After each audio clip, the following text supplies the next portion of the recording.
Hey my watchers, welcome. Today we are gonna see, what if Harry Potter was magical deadly werewolf? Join Patreon for early access exclusive content of Super Op stories. Also contents that's too far for YouTube.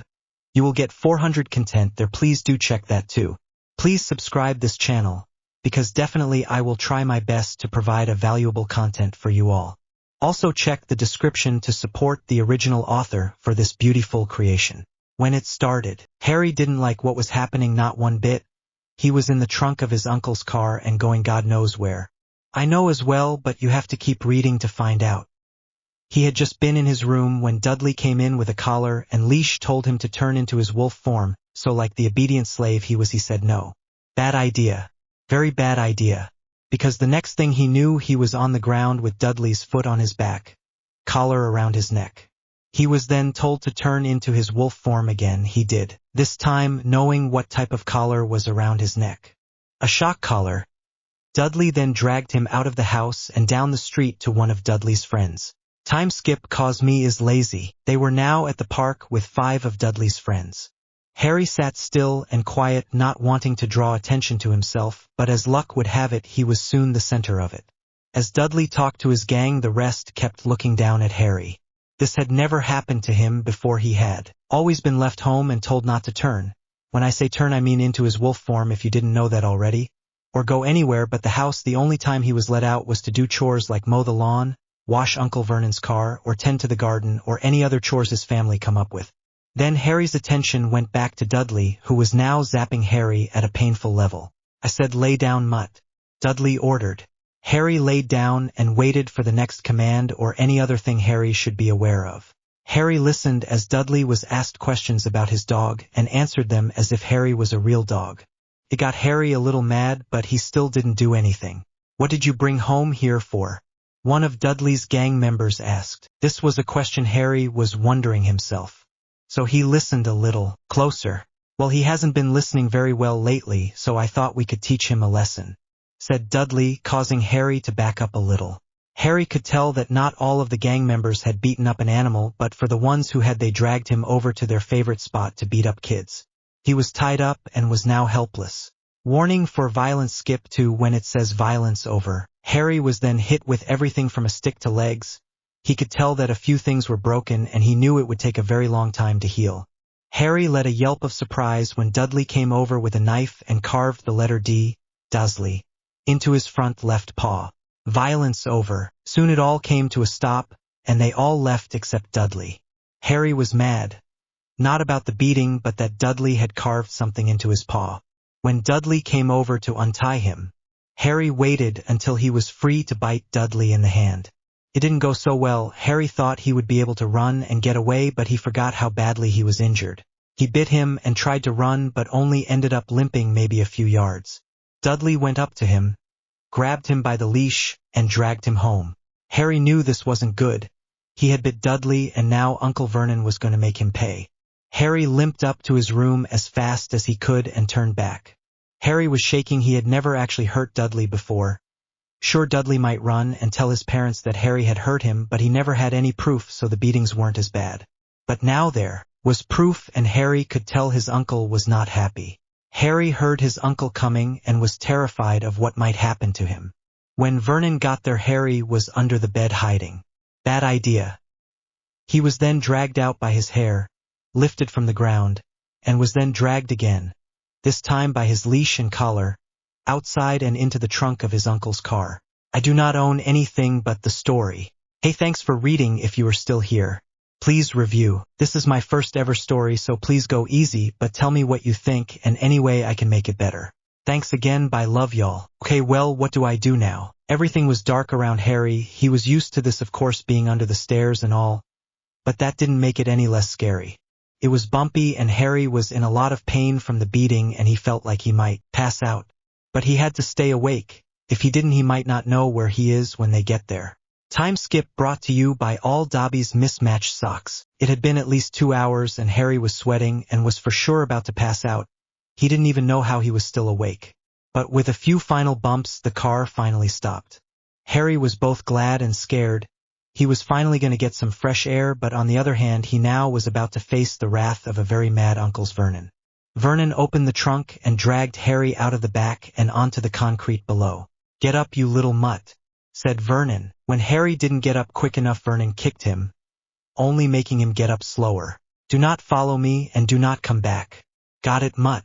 Harry merely nodded. Seemingly satisfied, Vernon waddled back, got into his car, and drove off, finding what he needs. When Harry woke up, it was morning. Had he really slept through the afternoon and night? He sat up and took in his surroundings for the first time. To his right and behind was brick wall, to his left was a dumpster, and in front showed that he was in an alleyway. Harry tried to stand using the dumpster as support, but just ended up falling back to the ground. After about another 5 tries, he finally was upright and standing with the help of the dumpster. Whatever was in there was not happy to have company. It was growling and hissing, causing Harry to back up, turn into wolf form, and run. Running down the street, he saw that he was nowhere he recognized. It was on the older side and was probably full of gangs, which didn't bother, but what did was that he smelled other wolf bloods, and that was never a good thing. He was in their territory, and if he didn't get out quick, he would be dead meat. He was still in some pain and couldn't go as fast as he normally would have. But he made it out after about 20 minutes and was now looking for food, shelter, water, anything really that would help him get at least a little better. Man, he wished he had his wand. He might get expelled for doing magic, but at least he would still have something. He missed his friends. He wondered if they were still his friends after they failed to answer any of his letters and continued to ignore him. This was not the time to think about that. Right now he had to find water. He was dying of thirst and hadn't eaten in 3 days, thanks to his loving family. After another 20 or 30 minutes, Harry found a water bottle and a half-eaten bag of chips in the trash at the park. He turned back into human form, and drank about half of what was left in the water bottle and finished off the chips. After drinking what was left in the bottle, he found a bench to rest on and think about what he should do next. Time skip, 'cause that's a lot of writing. Harry had found a public bathroom and got cleaned up a bit, along with grabbing a drink of water from the sink and making sure he didn't have any blood on his shirt so he didn't look like someone who you should call the police on. After doing all the stuff you do in a bathroom, he left and went to find some type of woods, which only took about 5 minutes. Finding a spot that looked decent, he turned into curled up, and waited. For what? Not even he knew. Soon to come. The photo above is what Harry's looks like. Night soon fell and Harry was getting colder and more worried. He couldn't stop thinking of what he was to do about, well, everything. First there was the upcoming full moon and how to stay hidden. Then there was the questions of where to go. Should he stay here or go and try to find a better spot? He soon became too tired to think of all these worrying thoughts and drifted off into a restless sleep. Time skip brought to you by Harry's loving family. Harry woke a few hours later. It looked to be about 4 or 5 in the morning. His stomach was starting to growl and he thought that that's what woke him up.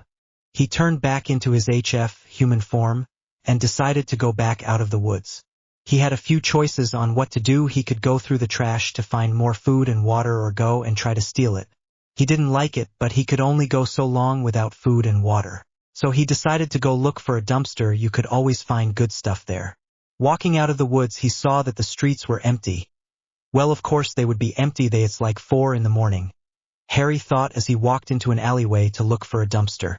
With the little luck he managed to find one that was relatively full. After finding some leftover pizza crust and a few black bananas, which, to Harry, weren't half bad, he left and found a sprinkler in someone's yard. Drinking as much water as his body would let him and even cleaning of as well as he could in a sprinkler, he noticed just how long he had been there. No, that wasn't good, not at all. It was at least 7 now, and soon people would either be getting ready to go to work or they would be up and doing something. So he sprinted off to the woods and didn't stop until he was at least a mile into it. Him being a wolf blood gave him the ability to run faster, smell better, and every other thing wolves and wolf bloods could do. He sat down by a rather tall tree and after resting from his run, he decided to try and climb the tree he was under. After 3 tries, he was able to reach the lowest branch, which was about 10 feet up. What the normal height for jumping is, but this seemed reasonable for a wolf blood. Tell me if I'm wrong. He climbed the rest of the tree with ease and was able to climb on even the tiniest branches due to being starved at his ants. Once Harry had found a good branch, he started to think about how he was going to hide this from everyone. This was only his second time changing on a full moon, and he hadn't been in school for the first one either. What if they didn't want to be his friends anymore, or worse, what if they spread it throughout the whole school, and then it would for sure be spread to the rest of the wizarding world? What about Remus and Sirius? What would they think? What if they were like his aunt and uncle when they found out? No, they wouldn't do that, right? I mean, Remus was a werewolf, of course he had to understand, and Sirius was still Remus's best friend, so he had to too, right? But that still left Ron and Hermione. Well, either way, he will just keep it a secret, no matter what. With that thought, he drifted off into a dream-filled sleep. Quick question. Do you guys have any ideas for this story, or another one? I would really like to know. This is my first ever story, so sorry if I'm not the best. T-checks. Love all you beautiful people. Kissing face with closed eyes, face blowing a kiss, kissing face with smiling eyes. Please answer. Quick question. Should I put a picture of the moon at the 2 of each chapter to show when the full moon is or not? I really need help as well with some more ideas for this and other stories, so if you have any ideas, please answer. Sorry, this isn't a chapter. Almost time. Harry was tossing and turning up in the tree, having another nightmare about the graveyard. He had been having them more frequently the longer the summer went on. Harry, turning a little too much, fell from his branch, landing on a sturdy branch about 5 feet down. Ouch, that's gonna. Only after finding a stream and having a drink did Harry remember that tomorrow night was the full moon. Crap. Well, he couldn't stop it, so he would just have to let it happen. He was already feeling jittery and ready to go. So after a few more drinks, he decided to go for a run and see how far these woods really went. Remus's POV. He was in Grimmauld Place. I have no idea how to spell it, and I am too lazy to look. Talking to Sirius when he caught a strange scent. If werewolves have heightened abilities, but in my story they do. It took him a second to realize that it wasn't a werewolf but a wolf blood. That was weird, he had never smelled one around here before. Well, maybe it was just staying until the full moon was over. There was woods close by where Remus would transform for the full moon if he was at Grimmauld Place. I guess I'll have company. Maybe I will even meet this wolf blood. There's not many left. Lily and James were wolf bloods, but Dumbledore said it would be highly unlikely for Harry to be one because being a wizard and a wolf blood was almost unheard of. James and Lily were a special case. With that, he decided to go and try to read a book. Normally it would have been easy, but tomorrow was the full moon, so he felt off, as with every full moon he has ever experienced, so he expected it by now. Harry's POV. After running about 10 miles, Harry finally felt a little tired, not enough to sit and rest, but enough that he didn't feel like doing something he would regret later. By now it was about 2, maybe 3 in the afternoon. So what to do now? He could try and use his magic. Being a wolf blood had its perks. He could use his magic outside of school and not get caught if he didn't use a wand. This is my story, I'll do what I want with the plot conveniences. So Harry tried to levitate a stick in the air. After trying a total of 20 times, he got it and was able to make it do tricks like flips or dropping it and levitating it again right before it hit the ground. He was proud. He had never been able to control the magic. He would just do it when he got to mad, excited, or any really strong emotion. He didn't know why he did it, but he thought it might be something to do with being a wolf blood. But it was just a thought, and he had no way to prove it or ask someone if it was normal. He knew his parents were wolf bloods because he overheard Remus and Sirius talking about it and how rare being a wolf blood and wizard was, but against all odds Harry had been one. Just another thing to add to the ever-growing list of things that made him different. All he wanted was to be normal, but what could he do? Nothing is all his brain can think of. Leaving those thoughts for what felt like the 1000th time, he watched as the stick fell, and he just sat there staring at nothing for about an hour. After coming back to the real world, he took a few drinks of water from the stream and tried to manipulate it. Unfortunately, it didn't work, but he decided he could work on it tomorrow when he was waiting for the full moon. Still having a few more hours of daylight, he went off to find some berries, and yes, he knew a few that were safe to eat. Having not eaten anything all day, finding the berries was a treat. He was used to going hungry, but he still needed to eat, and he also liked food when he got it. After eating berries and returning to his tree, he climbed it and waited for himself to get tired. After a while he did, and his thoughts before going to sleep were, it's almost time, this time tomorrow I will be running wild in my wolf form. Morning before, Harry woke up somewhere around 3 in the morning. I know early, but it was the day of the full moon and he had another nightmare. They were happening regularly now, and he was used to them, so waking up at this time was no surprise to him. What to do now was the question. After pondering what to do, he decided to work on the spell Accio. How you spell it, but the spell means to bring the object to you or something along those lines without his wand. He needed his stuff from the Dursleys as not to raise suspicion when he went to the HQ or wherever the Weasleys and Hermione were staying. With any luck, Sirius and Remus would be there too. Staying in his tree, he tried to make a stick on the ground come to him.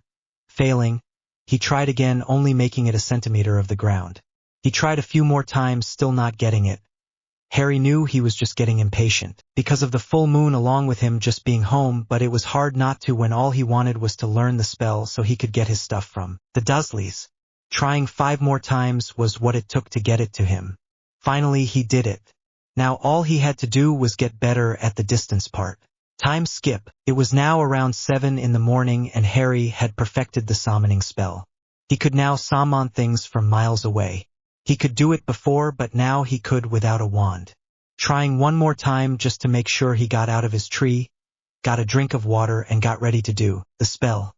Accio trunk, he said, and waited. It would take a few minutes before it got there, and he hoped it had everything of his in it. He was also hungry. He hadn't eaten in a while, and with luck he still had so food stashed away in his trunk.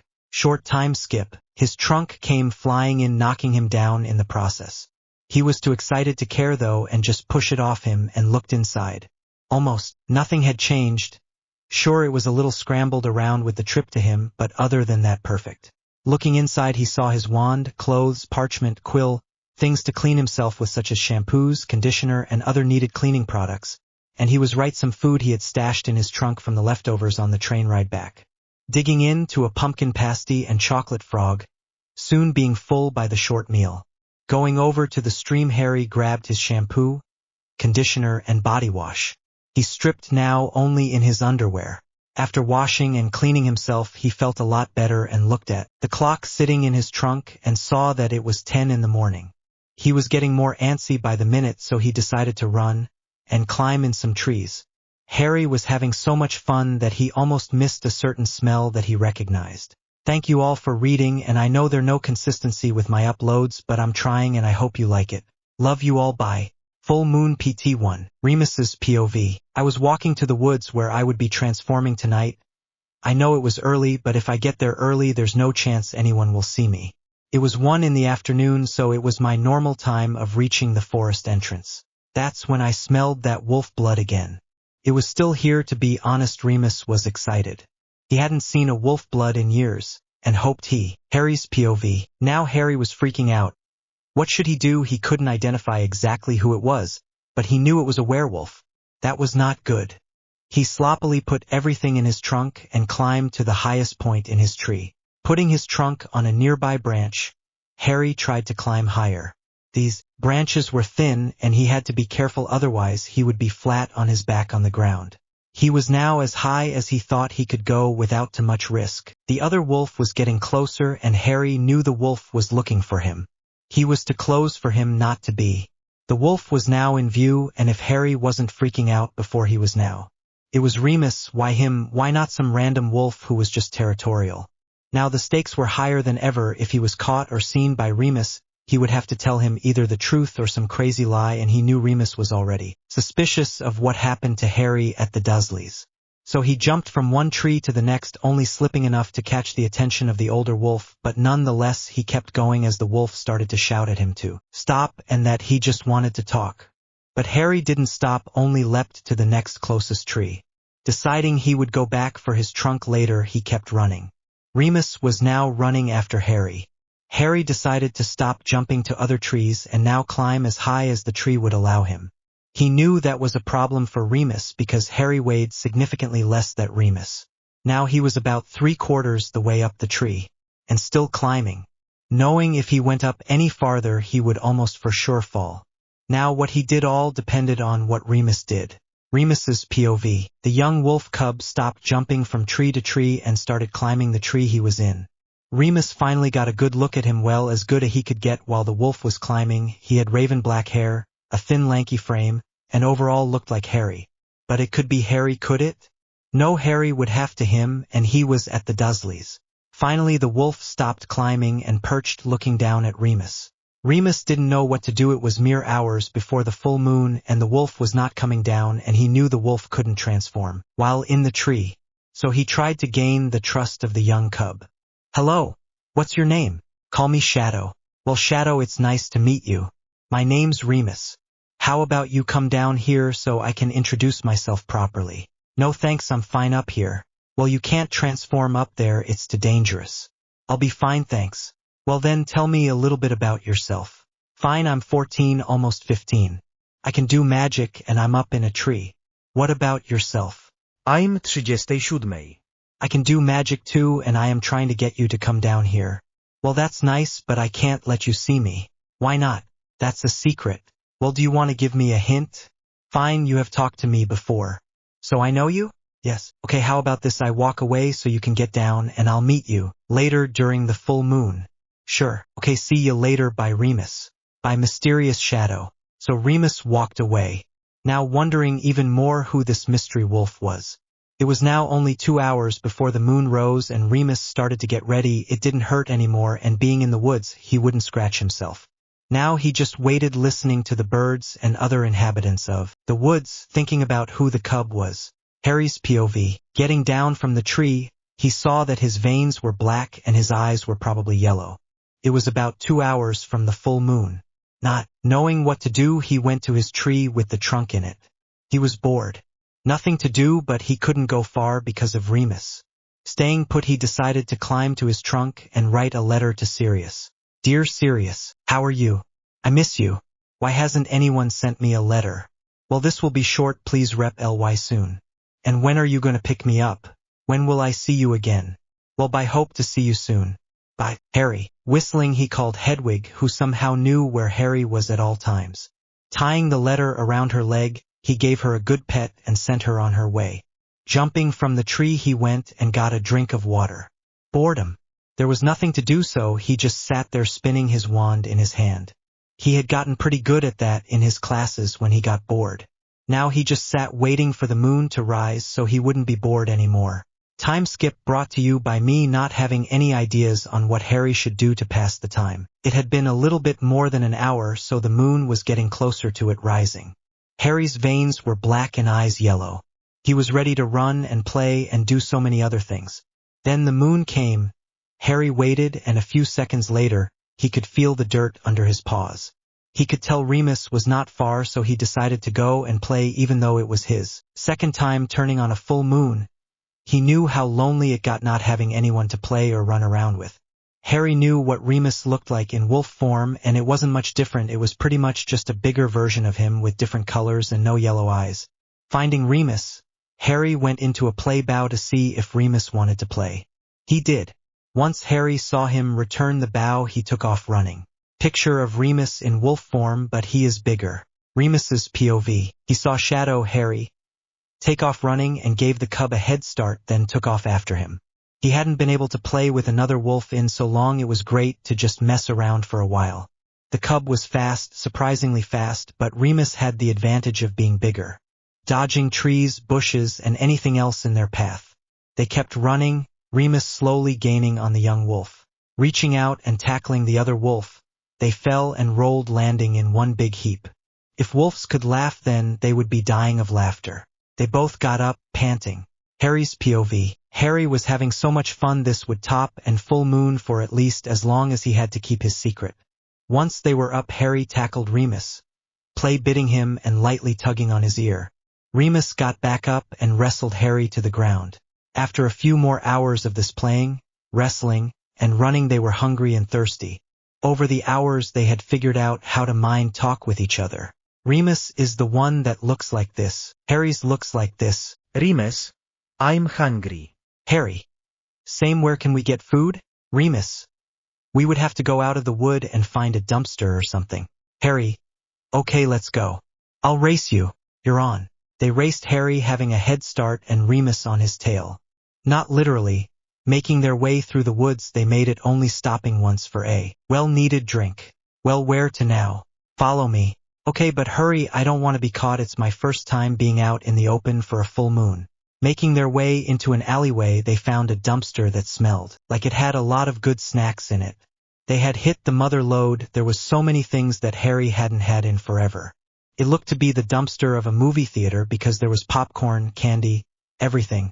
Harry had never been to a movie theater. When the Dursleys wanted to go see a movie, they would leave Harry in his cupboard or make Miss Fig watch him. Jumping into the dumpster, he started eating to his heart's content. Remus not a second behind. It was delicious. Harry even found a few packs of M&M. He of course shared them with Remus. They were so caught up in eating the food that they didn't hear the noise of a truck pulling up. When they finally did, it was too late. Harry now had a leash around his neck before he could even react. Remus was a little quicker, having a second longer to react, but still he was caught with a leash and could not escape. They were then dragged into cages by their captors and thrown in the back of a van. These people were no rescue workers. They were people who would kill and take their fur for money. There were only 2 of them, but that didn't make it much easier. Great, Harry thought, what do we do now? Thanks so much for reading. This is my longest chapter yet. Thanks for being patient, and unfortunately I don't have an uploading schedule, so you will just have to deal with random posts, but thanks again for reading. It means so much to me, and if you would comment any ideas or feedback, that would be great. Love you all. Face blowing a kiss. Bye. Full Moon PT2. Harry's POV. Now what? The moon would come up in a few hours, and then what? And Harry couldn't turn back in front of Remus. It would be painful either way because of his last few beating at the Dursleys before he was abandoned. Deciding to talk to Remus, he tried to reach him through his mind, but he didn't respond. Pacing his small cage, he tried to come up with his plan. He felt sick. He ate too much. His stomach could not handle large amounts of food. Harry then threw up. So many bumps. Why was the van so rough? It was like they were trying to knock them into the wall of their small cage. Slamming against the cage hurt his already bruised and broken body. They were almost there. He didn't know how. He knew he just did. Crap. Wait, those weren't just people who wanted their fur. He knew that smell. He had smelled that smell before. He was out for a walk in wolf form in the woods when he smelled that smell, so he went closer and saw wolf blood running from a guy with a net. Luckily the wolf got away, but he never saw or smelled that wolf ever again. These people knew that he was a wolf blood, and maybe even knew Remus was a werewolf. Remus seemed to get more agitated as well. Time skip brought to you by me pretending to be a wolf blood when I watched the show. Making up a plan that was risky and might get him to reveal his identity, he got ready to commit to it. They had stopped. They were there. The doors were opened shortly after, revealing 2 middle-aged men who, when they smiled, you could see some of their teeth were missing, as well as their hair almost full gone. To say the least, they weren't a pretty sight. Roughly being carried in the cages, he tried not to slide in his own throw-up. Failing miserably, he was now laying in his own puke. He then started howling as loud as he could. "Shut it, you stupid mutt," one of the 2 said. Harry only howled louder. After a few more howls, Remus started to join in and do the same. Eventually they were inside an old abandoned building that looked to be an old car repair shop. Still howling, he heard others join in. Wolf bloods and werewolves alike started howling with them until it seemed like every one of them had joined in. There were about 20 of them, including Harry and Remus, give or take a few. There were 5 men now in the room, including the 2 who had carried them, all looking middle-aged and ugly, all of which had their hands over their ears from all the howling. Harry then started to claw at his cage door, hoping to knock it free, to no avail. So he tried to use magic, still howling to make sure everyone else keeps going. All he had to do was get his cage open, then he could get Remus's open, then they could open the rest of the wolves. The sun was up now, but none of them could transform back because of the silver and wolfsbane they had put on the cages. So if he could get out, he could open his cage and transform. Everyone could escape and go back to their normal lives. Who knew how long these wolves had been here and stuck in their wolf forms? The men were too distracted trying to make sure no one heard the wolves that they didn't notice Harry trying to open his cage. After what felt like hours but could only have been minutes, he finally opened it. Getting out, he transformed back after taking a few seconds for the silver and wolfsbane to wear off. He heard Remus let out a gasp, or as close to a gasp as a wolf could. Unlocking Remus's cage, he moved on to the other before Remus could even transform. Opening them as quick as he could, was halfway done with the help of Remus, who looked to be in a state of shock. moving on to the next set of cages as the wolves in the previous ones ran out of the building as fast as they could, not bothering to transform yet. Once out they ran in every direction possible, some heading home, others who just wanted to get as far away from their captors as possible. Having almost finished releasing them all, he wondered how he was going to escape Remus after this. Focusing on the task at hand, he finished opening the cages. Remus in front of him. He was just about out the door when he felt a pain in his leg. He tried to ignore it, but he started to feel drowsy. He was still in his human form when he started to hear voices behind him. "I got him, I told you I would hit him. Look at him, he's about to go down, someone get the other one." Knowing what was about so happened, Harry pulled the tranquilizer out of his leg and grabbed Remus's arm and started running, Remus right behind him. But then he heard them, they were following them. Harry pushed Remus ahead, telling him he would catch up. "No, I'm not going to leave you," Remus said, pulling Harry with him. "Stop, I'll catch up soon," Harry slurred. They were coming, and they were coming fast. Harry had to think fast. "Fine, but we need to go fast, they're coming." So they ran as fast as Harry could go while barely being conscious. "Come on, Harry, stay with me." "I'm fibsny," Harry said, slurred. "You always say that." Harry was about to pass out, but he had to keep going. Harry decided to do something reckless yet again. Go back to Sirius and everyone else. I'll be fine, see you another time, and tell Ron and Hermione I'll see them at school. Don't tell anyone about what I am. Bye." With that, Harry pushed Remus in the opposite direction, transformed, and ran. Remus hesitated for a moment but soon came back to reality after hearing the men coming closer. Remus's POV. Deciding he would run now and go back and look for Harry later, he took off at a sprint, not knowing where the men were, and hoped Harry would be safe. Harry's POV. Harry had to move, he didn't know where he was, but he knew that if he didn't move now one of the men would find him, and he just doesn't need that right now. Moving as fast as he could while stumbling around, hitting trees, thorn bushes, and all sorts of other things.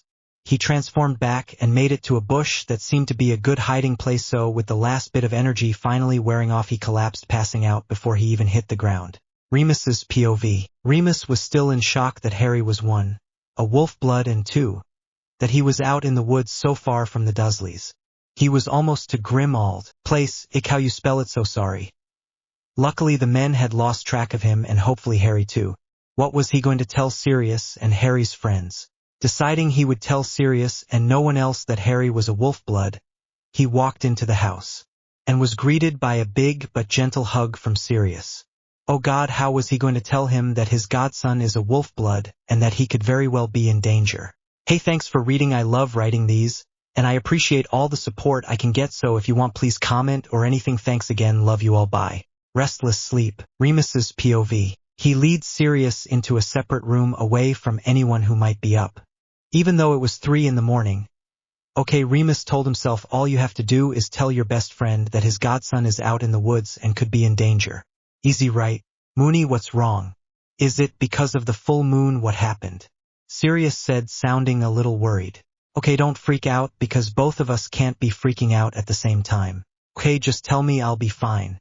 Well, it's about Harry. What do you mean? Sirius was now freaking out inside his head but trying to hide it, failing miserably. Okay, well, let me explain, and don't interrupt until I'm done.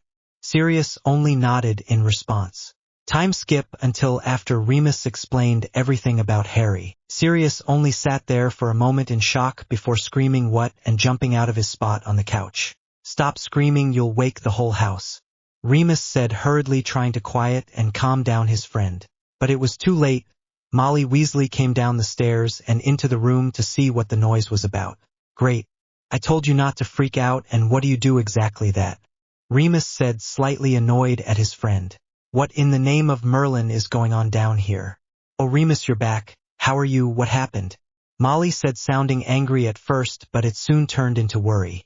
With a quick glance at Sirius, Remus sat Molly and told her the same story as he had Sirius. Oh my, well, how about this, you to go to sleep, and in the morning we'll go and look for him, and if we find him we take him back here and tell Dumbledore, and if we don't we tell Dumbledore that Harry is missing. Molly said after a moment of shock. When the 2 other men looked like they were going to argue, Molly gave them a stern look. With that, the 2 walked up to their rooms and fell into a restless sleep after tossing and turning for a while longer. Where are you? The photo above is what Harry looks like. Also, if you like me putting photos up at the top, tell me and I will. Okay, on with the story, hope you enjoy. Remus's POV. Remus woke up at 6:34, not being able to sleep very well last night. Normally he would have passed out as soon as his head hit the pillow, but last night he found out some secrets about Harry, and that something might have happened to him. 3th person POV. Sirius was in a similar state as Remus, waking up only a few minutes before Remus. Both getting dressed as quick as they could before they met up in the hallway to go down to breakfast to get Molly and go try to find Harry. Luckily, it was early enough in the morning that only Molly, Ortha, or however you spell his name, and Tonks were the only ones up. Arthur, I think that's how you spell it, knew what had happened after Molly was given permission to tell him and Tonks. They knew what had happened and what Harry was. Arthur was going to watch over the kids while the rest of them went to look for Harry.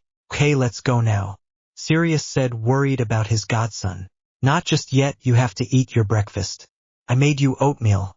I know it's not much, but you at least have to eat something. Molly said, worried about Harry, but also knowing that the two men needed to eat, or they wouldn't be able to look for Harry. No, I want to go find my godson and bring him here, Sirius said. You will eat this food or you will stay here and wait for us to return.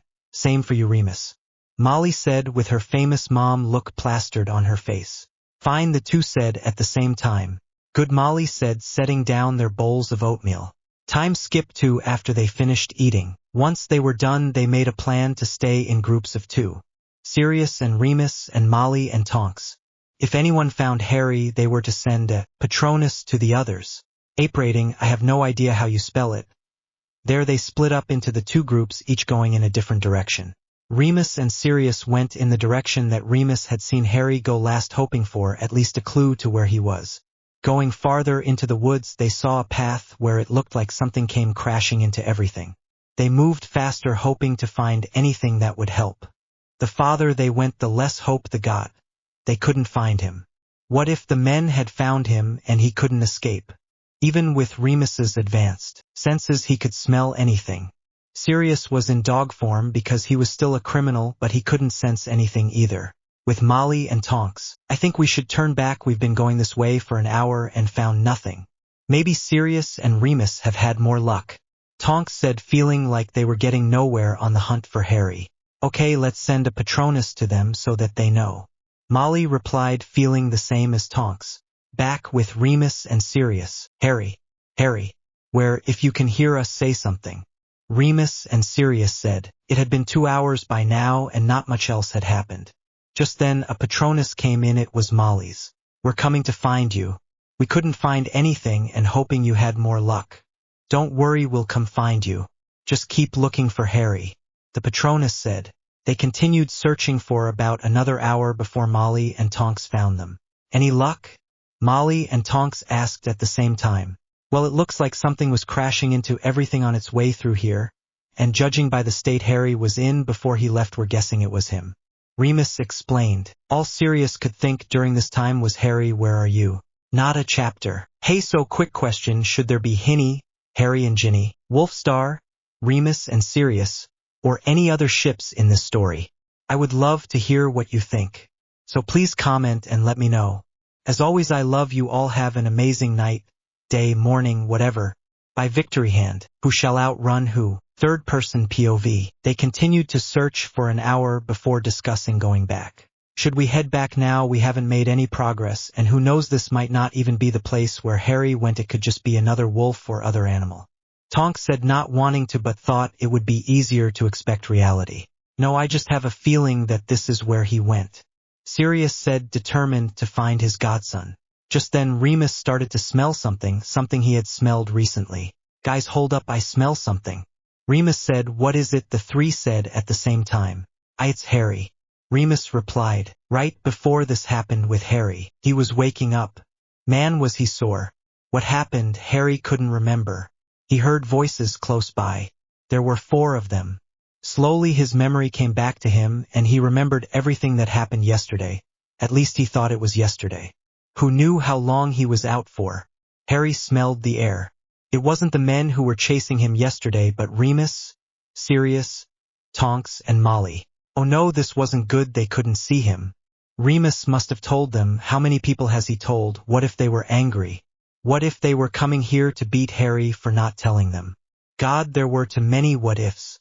Not knowing what else to do, he climbed the closest tree and hid as high and well as he could. They came closer until he could see them. They obviously knew he was there. Curse his strong scent. Harry, I know you're there, please come out. Harry didn't respond. He couldn't. What would he say? They would ask too many questions that he didn't want to answer. Please, Harry. Just come out, we just want to talk. No was all Harry replied with. Fine then, I'm coming up, shouted Sirius. No, you come up, I run away. Got it, Harry said, getting ready to jump to the next tree if needed. Back with everyone on the ground. Sirius, don't go up, he'll jump from tree to tree. I've seen him do it before. Remus said to Sirius. What if I climb? You run ahead, so if he does go that way you'll be able to stay with him as he goes. Tonks, you go the other way, so if he goes that way you can catch him. And Molly, you get ready with the potion if he gets out of control. Don't worry, it will just put him to sleep for a bit. I can still hear you, Harry said with a hint of anger in his voice. Well, we wouldn't have to do this if you would come down and talk to us. Sirius replied coolly. No, I don't trust you. These words hurt Sirius a bit. Harry didn't trust him. How was he going to gain this trust back? Fine, I'm climbing up. Back up in the trees. Once Harry felt Sirius climbing, he took off. They had a plan, well, so did he. He hopped from tree to tree. He had gotten better at not falling or losing grip on the tree. He was smiling at this point. He loved a good chase. Even if he was hurt, he was used to running hurt and scared, and at least he wasn't scared and only hurt. Catch me if you can, Harry yelled to all of them. He continued to jump and climb. Tonks had come back and was climbing up a tree a little ways in front of him to try and catch him. Harry continued in the same direction, barely missing her. She was quick, a little too quick for his liking. He decided to switch it up again after more tree jumps. He jumped down to a lower branch and then jumped to the ground. Looking where everyone was, he ran in the opposite direction. He was faster on the ground, but so were the others. They were behind him, back with the group. He jumped, it was so quick they barely saw it, let alone react to it. But now he was running. Darn, that kid was fast. But we had an advantage now, Remus thought. They had a tranquilizer. None of them wanted it to come to this point, but they had to. It wasn't safe out here, especially with those men so close by. There were 2 tranquilizers. Since Sirius and Tonks had the best aim, they had the guns. They didn't know how many bullets it would take to take Harry down, so they would each try to hit him and hope he went down quickly. Back with Harry. Oh crap, Harry thought they had tranquilizers. They were going to catch him for sure. But what else could he do than keep running? If he tried to stop and climb a tree, they'd easily catch him before he was even 20 feet up. So he kept running, switching directions as randomly as possible. Time skip. Harry had been running for half an hour. Neither Sirius nor Tonks had shot at Harry. Should that because they couldn't get a good shot in or because they didn't want to have to come to this was unknown to Harry. It was starting to get dark by now. It was around 7, even better for Harry. They couldn't see him as easily and he would have more hiding places. But Harry was starting to tire. Everyone was.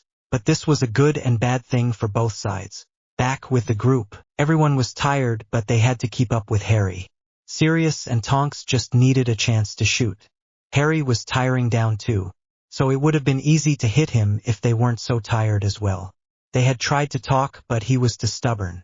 They continued to run after him for about 20 more minutes before they had an opportunity to shoot. Both Sirius and Tonks to the shot and both hit him. Sirius's in the left thigh and Tonks's in the right shoulder. Finally, now all they had to do was stay with him until he went down. Thanks for reading, I really appreciate it. I love doing this story and will continue. Love you all, and again thanks for reading. Leave a comment on how I can improve or on any of your ideas. Love you all. Bye. Face blowing a kiss. Going down. Harry's POV. I heard it before it hit me. The bullet. But I couldn't dodge it. I was so tired. There's no way I was going to get out of this, so I just stumbled along fighting the tranquilizers. I heard them coming closer, but I was too tired to do anything about it. I was slipping away quickly, but I felt someone grab me as I fell. I didn't care anymore. I finally let the blackness take over and fell into the blissful blanket of darkness. Third-person POV with the group. Luckily, it didn't take long for him to go down. He was exhausted. Even a blind person could see that. but he still fought it a bit. Sirius caught Harry as he fell, finally getting the rest they all needed. They all grabbed onto someone and they apparated away, ready to be in bed knowing that Harry was safe. Sorry for the short chapter, but hope you like it anyway. As always, love you all. Bye. Sleep, freak out, and questions. Once they get back, they were back. Arthur came rushing into the room to see four very tired, dirt-covered adults and one kid who was either asleep or passed out in Sirius's arms, looking worse than all four adults put together. What happened?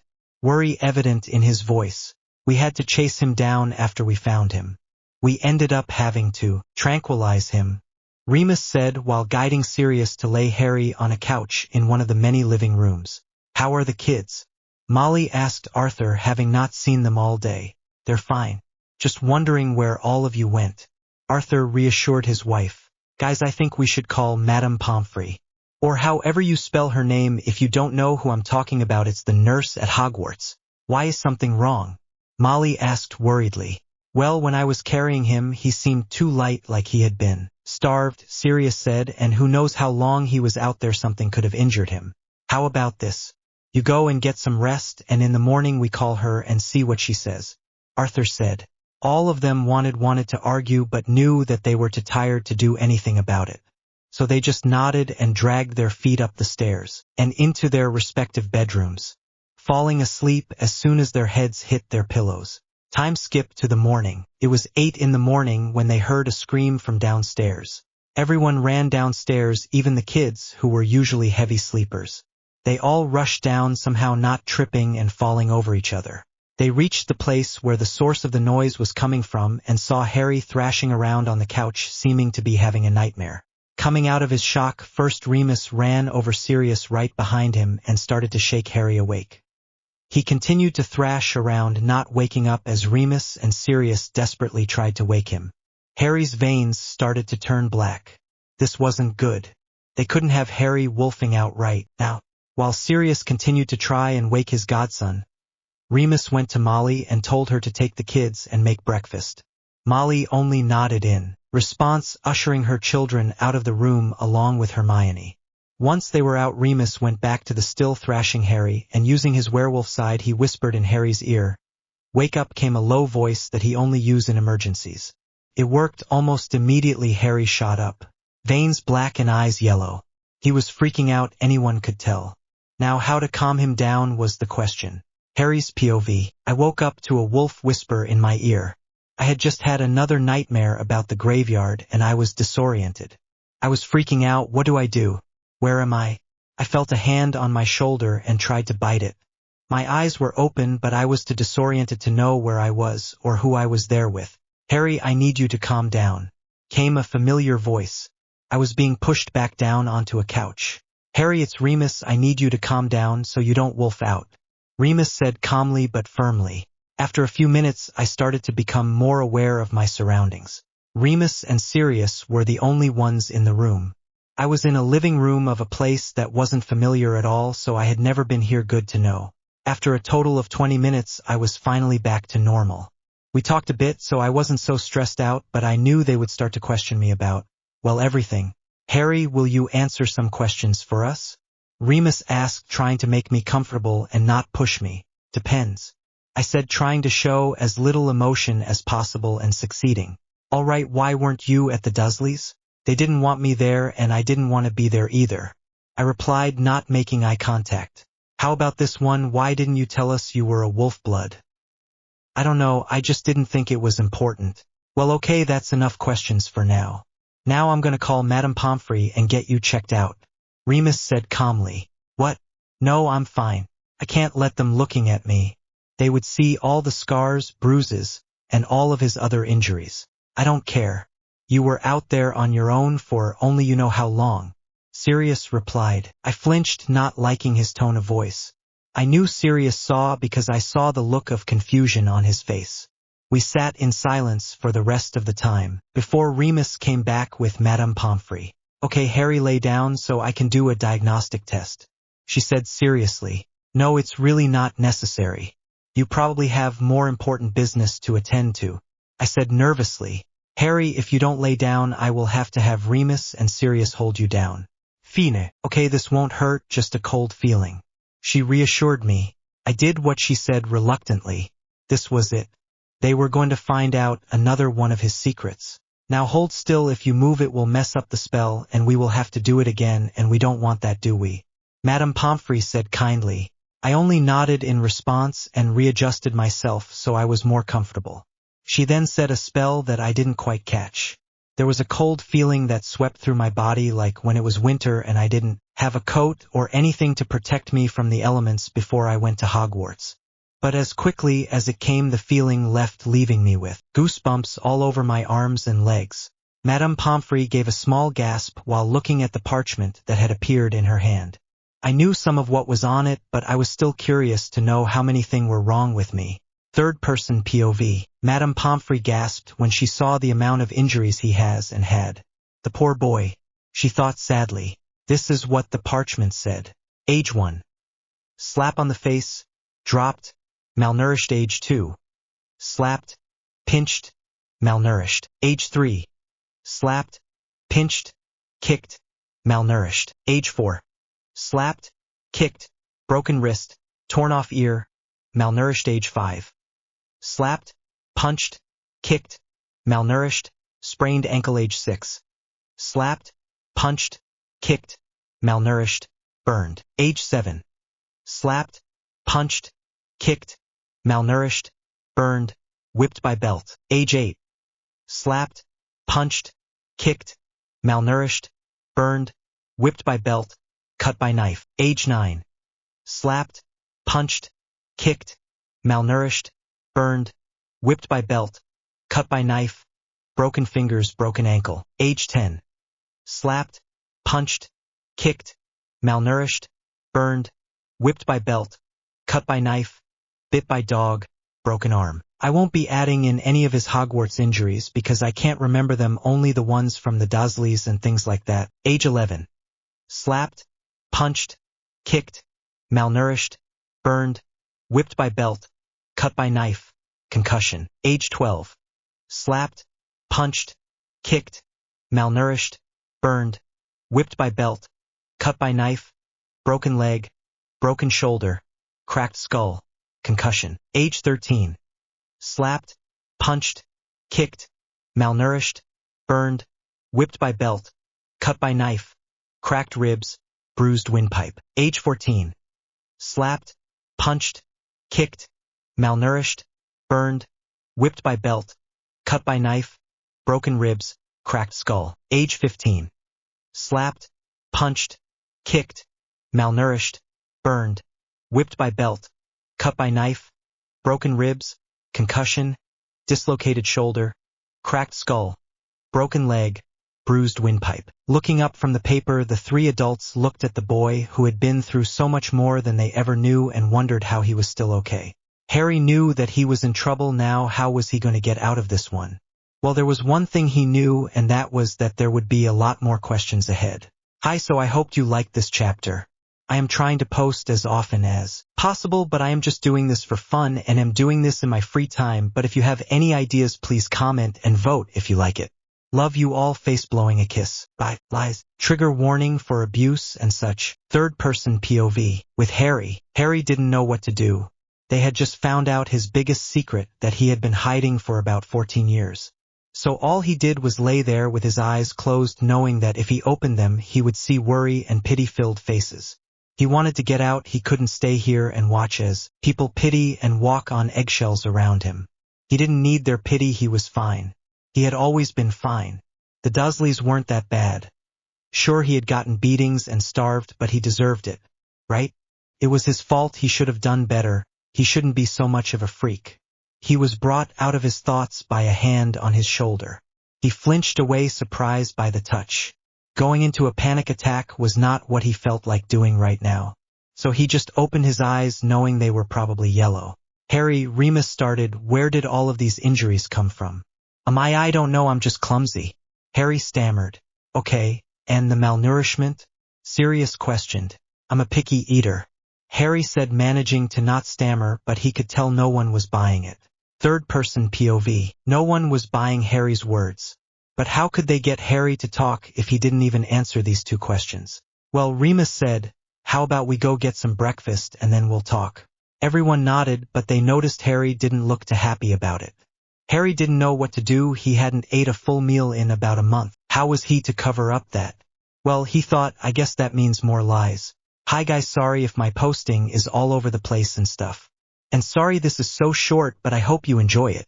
As I said, I'm doing this in my free time and only doing this for fun, so I hope you like this.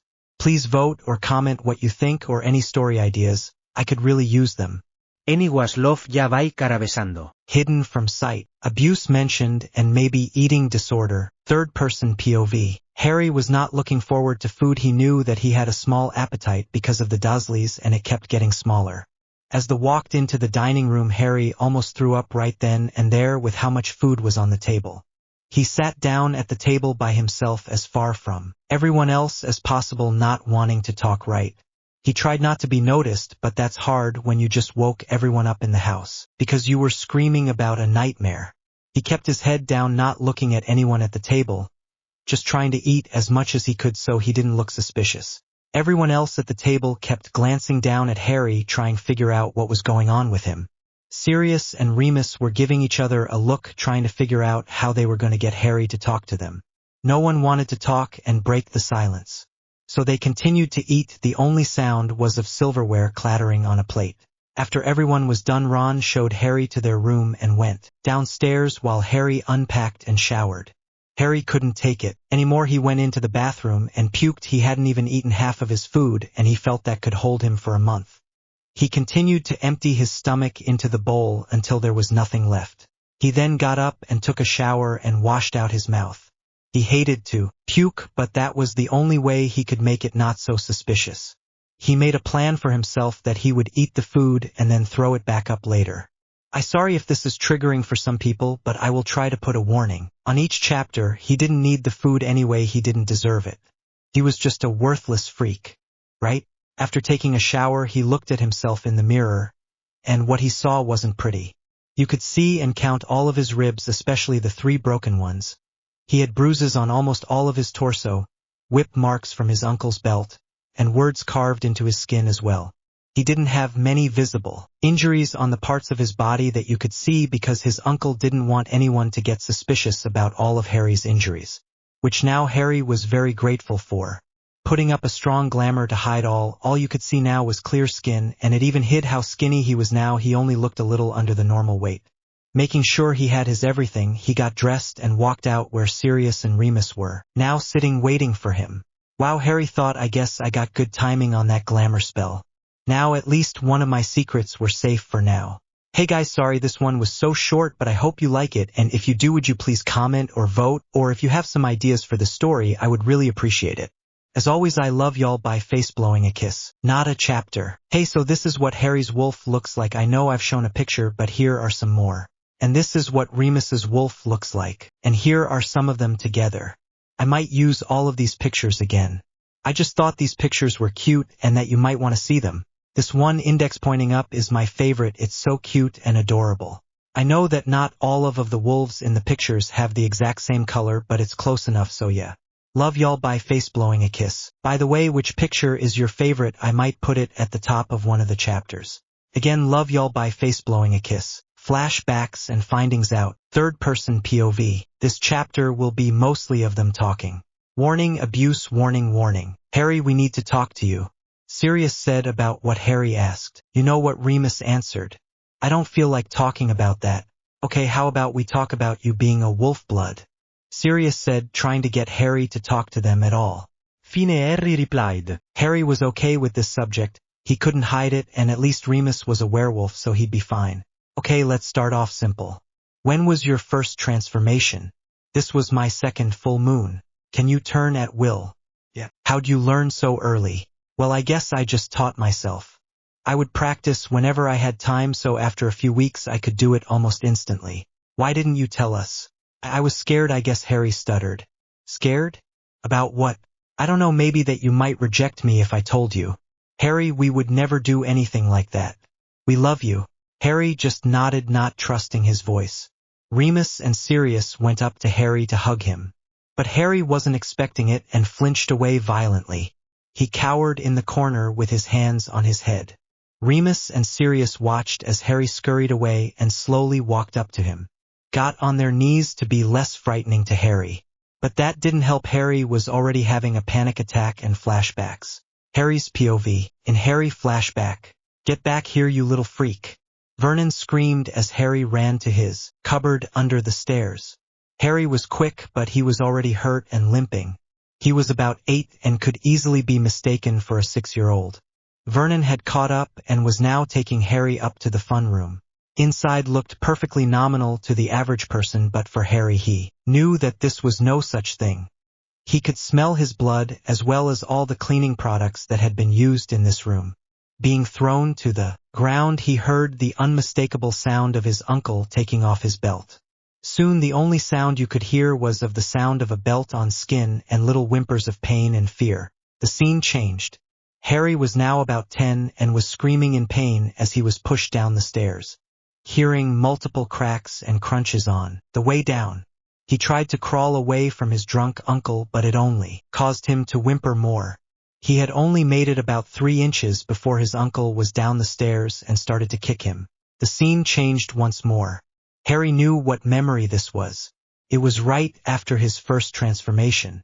He looked worse than he ever had before and had already been beaten for not paying attention and burning the Dursleys' dinner. You little freak. You are just like those freaky parents of yours. Vernon shouted as he grabbed a knife from the shelf. He then grabbed Harry and pinned him to the ground and started carving words into his back. After what felt like hours, he got up, kick Harry one last time, for good measure, and left the room.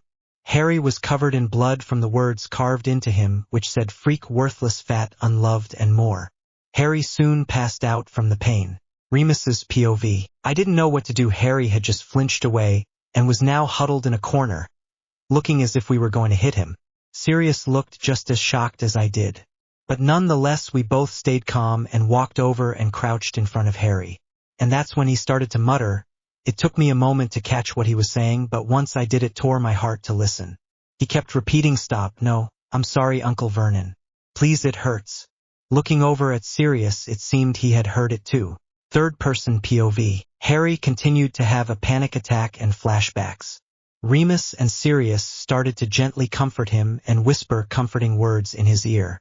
Slowly Harry started to calm down, but his breathing was still uneven. Time skip. Eventually Harry calmed down and had now fallen asleep on the 2 men.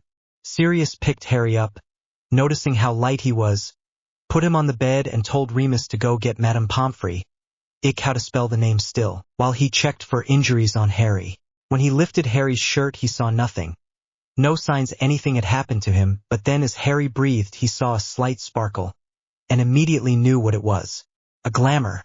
He was definitely hiding something now, and we'll find out what soon. Sirius thought as he looked at his godson that reminded him so much of himself and James. Thanks for reading. I hope you liked it. If you do, please vote or comment. But if you don't have to. But I would really appreciate it. As always, I love you. By face blowing a kiss. Glamours come off. Warning for abuse and anything else, just a warning. Third-person POV. Sirius knew immediately that it was a glamour. He had used many on himself before. Not a lot of people knew, but he himself had been abused as well. He waited for Remus but got very impatient and started to pace the room. Only James, Remus, Peter, and Tonks knew about the abuse. Now Harry was in the same situation, but his could be much worse. After what felt like hours but was only minutes, Remus came in followed by Madame Pomfrey. What happened? All I was told is that Harry had a panic attack and now he's asleep. They explained everything they knew about what happened, which wasn't a lot, and Sirius told them about the glamour. After explaining all they knew, Madame Pomfrey went over to Harry and woke him. It would be a lot easier to get the glamour off if he allowed it. If this is true or not, but this is my story, so yeah. He woke quickly with a start. He was disoriented and panicking. Harry, look at me, you are fine. Stay calm, don't freak out. Okay, that's it, everything is fine. Madame Pomfrey said, calming Harry down after a few minutes. Harry, I need you to take off your glamour. What do you mean? I don't have a glamour on.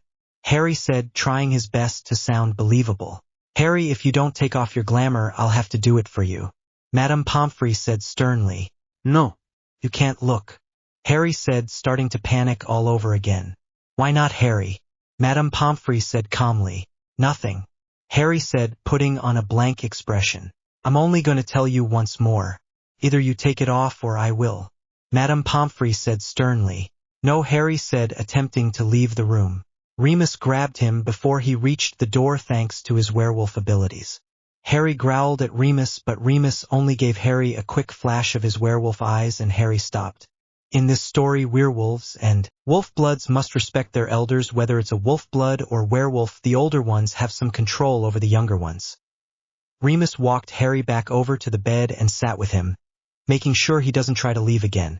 Harry was putting up a fight, but not so much that Remus couldn't hold him. You can't take it off. Please, Harry begged. Harry, we're just trying to help. Remus said. Harry slowly stopped fighting, finally giving in and took off his glamour. Harry only looked down as the three adults stared at him in shock. He looked skinny, had bruises on almost every part of his body, and he looked like he hadn't slept in weeks. Harry didn't know what to do, so he just continued to stare at the ground. Harry, would you take your shirt off, please? Madame Pomfrey said gently. Harry stayed quiet but complied and took his shirt off, not looking up from the ground. Once Harry took off his shirt, the three adults let out a gasp at the same time. He had more bruises, cuts, and scars than any of them could have imagined. Harry, I need you to lay on the bed so I can do an X-ray. Harry simply nodded, not trusting his voice. His biggest secret was out. He was going to have to tell them about the Dursleys. How was he supposed to do that when he was told to never let anyone know or he would be punished worse than ever? He knew that they wouldn't let the Dursleys do that to him, but a part of him thought that if they found out they would abandon him too, and he didn't think that he could handle it if that happened. I hope you enjoyed, and I'm sorry if my chapters are short, but I'm trying to post as much as possible, so yeah. As always, I love you by face blowing a kiss. Starting to heal. The pictures the top is just one that I'm in love with. Mention of abuse. Third person POV. Harry lay still as they ran the X-ray, wishing that he could be back in the woods right now, running free and having fun. But instead he lay there waiting to find out how many broken bones he had. He had no doubt that there was a lot, but he had dealt with them, so why not just let him just heal on his own? Well, he knew why, but a part of him told him that he deserved it. Once it was done, he was told to sit up, and all four of them got to look at the paper.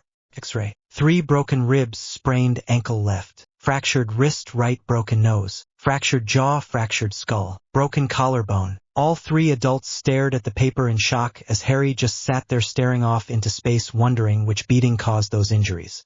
There had been so many that some of them were just blurred together. Once the adults got over their shock, they looked at Harry to see that he was staring off into space. Once they snapped him out of it, Madame Pomfrey started to heal him. You know you're going to have to tell us about this, right?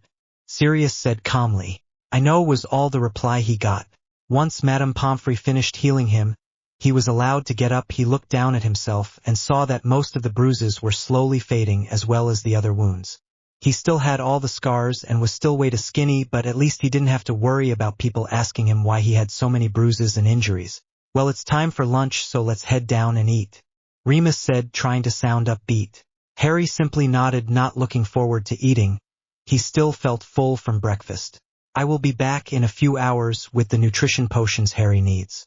He will have to take them with each meal, Madame Pomfrey stated before stepping into the fireplace and fleeing away. Sorry this chapter is so short, but hey, it's a chapter. I hope you like it, and I will try to update this story as much as possible, but school is coming up soon, so yeah. As always, I love you by face blowing a kiss. What to name this chapter? Trigger warning. Harry's POV. We walked down to lunch, which I wasn't excited for, but I knew that I couldn't not eat. Remus and Sirius would be watching me the whole meal, so I went and sat down this time with the rest of the group. I put as little food on my plate as I could get away with getting questioning glances thrown at me. I just ignored them and continued to play with my food, only eating 1 or 2 bites, trying to hide how little I ate. But to my luck, Sirius and Remus noticed and gave me a look that said, eat more of your food and we will talk later, so I ate another 5 bites and felt like I was gonna throw up right then. May I be excused, I asked. No, that I couldn't keep the food down much longer. Is that all you're going to eat, dear?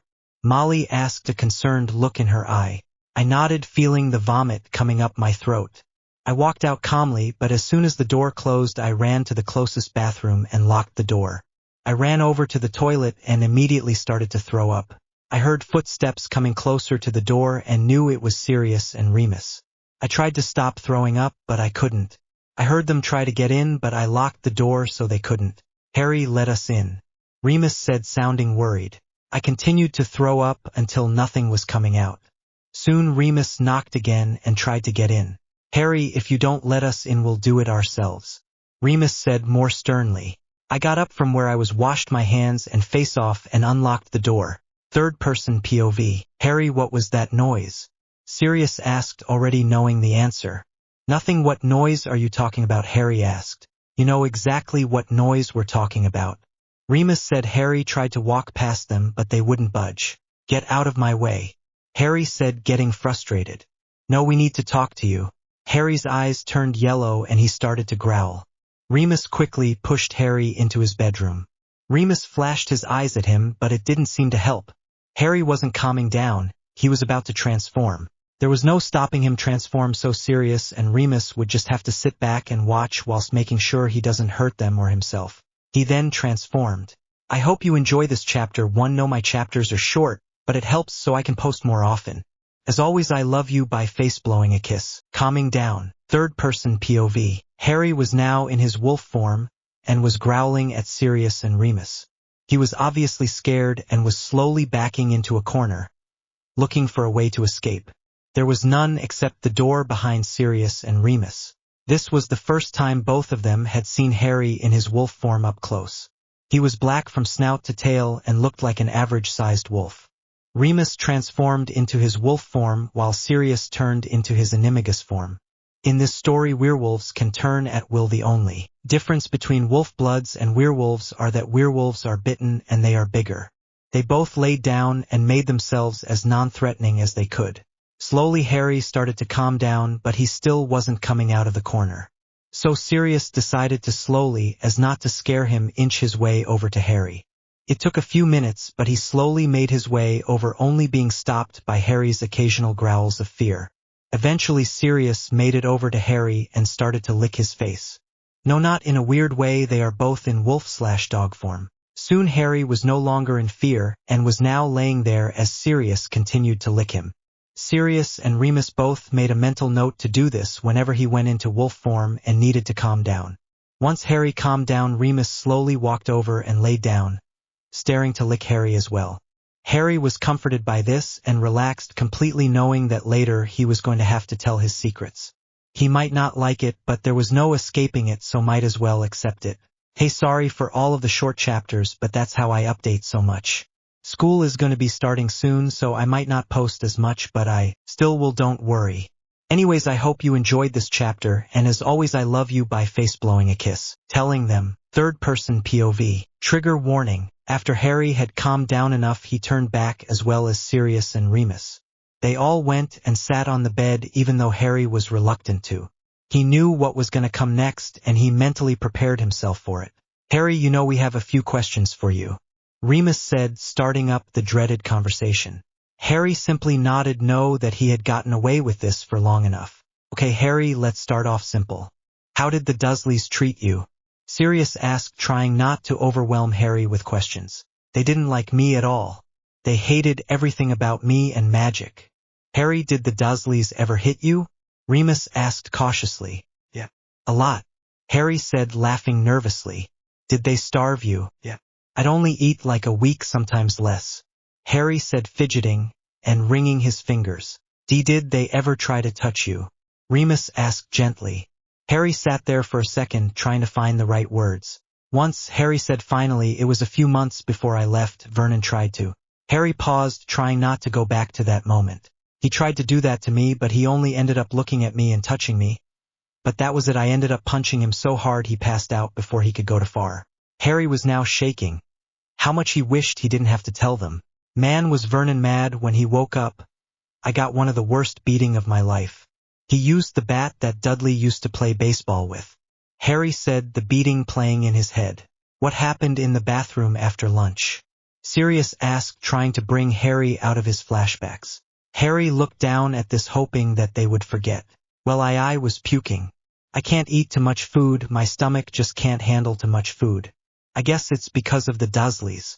Okay, how about this? We don't make you eat too much food, and we will slowly build up how much you eat until you are at a normal level of food intake. Remus suggested. Harry nodded, knowing that he would have to do that whether he liked it or not. Are you going to everyone? Harry asked nervously. I think that's up to you, but they will find out eventually. Sirius advised. Harry nodded.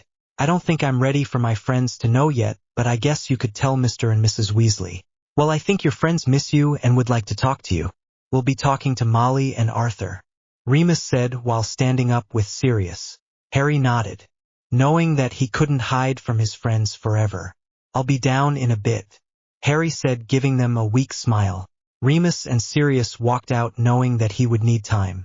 Once they were gone, Harry sat staring at the wall, thinking about all that had happened in the last few days. His biggest secrets were out, and so far no one had rejected him for it.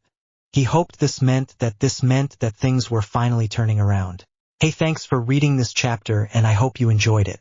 If you did, please vote and comment and tell me any of your ideas, or just tell me what you think.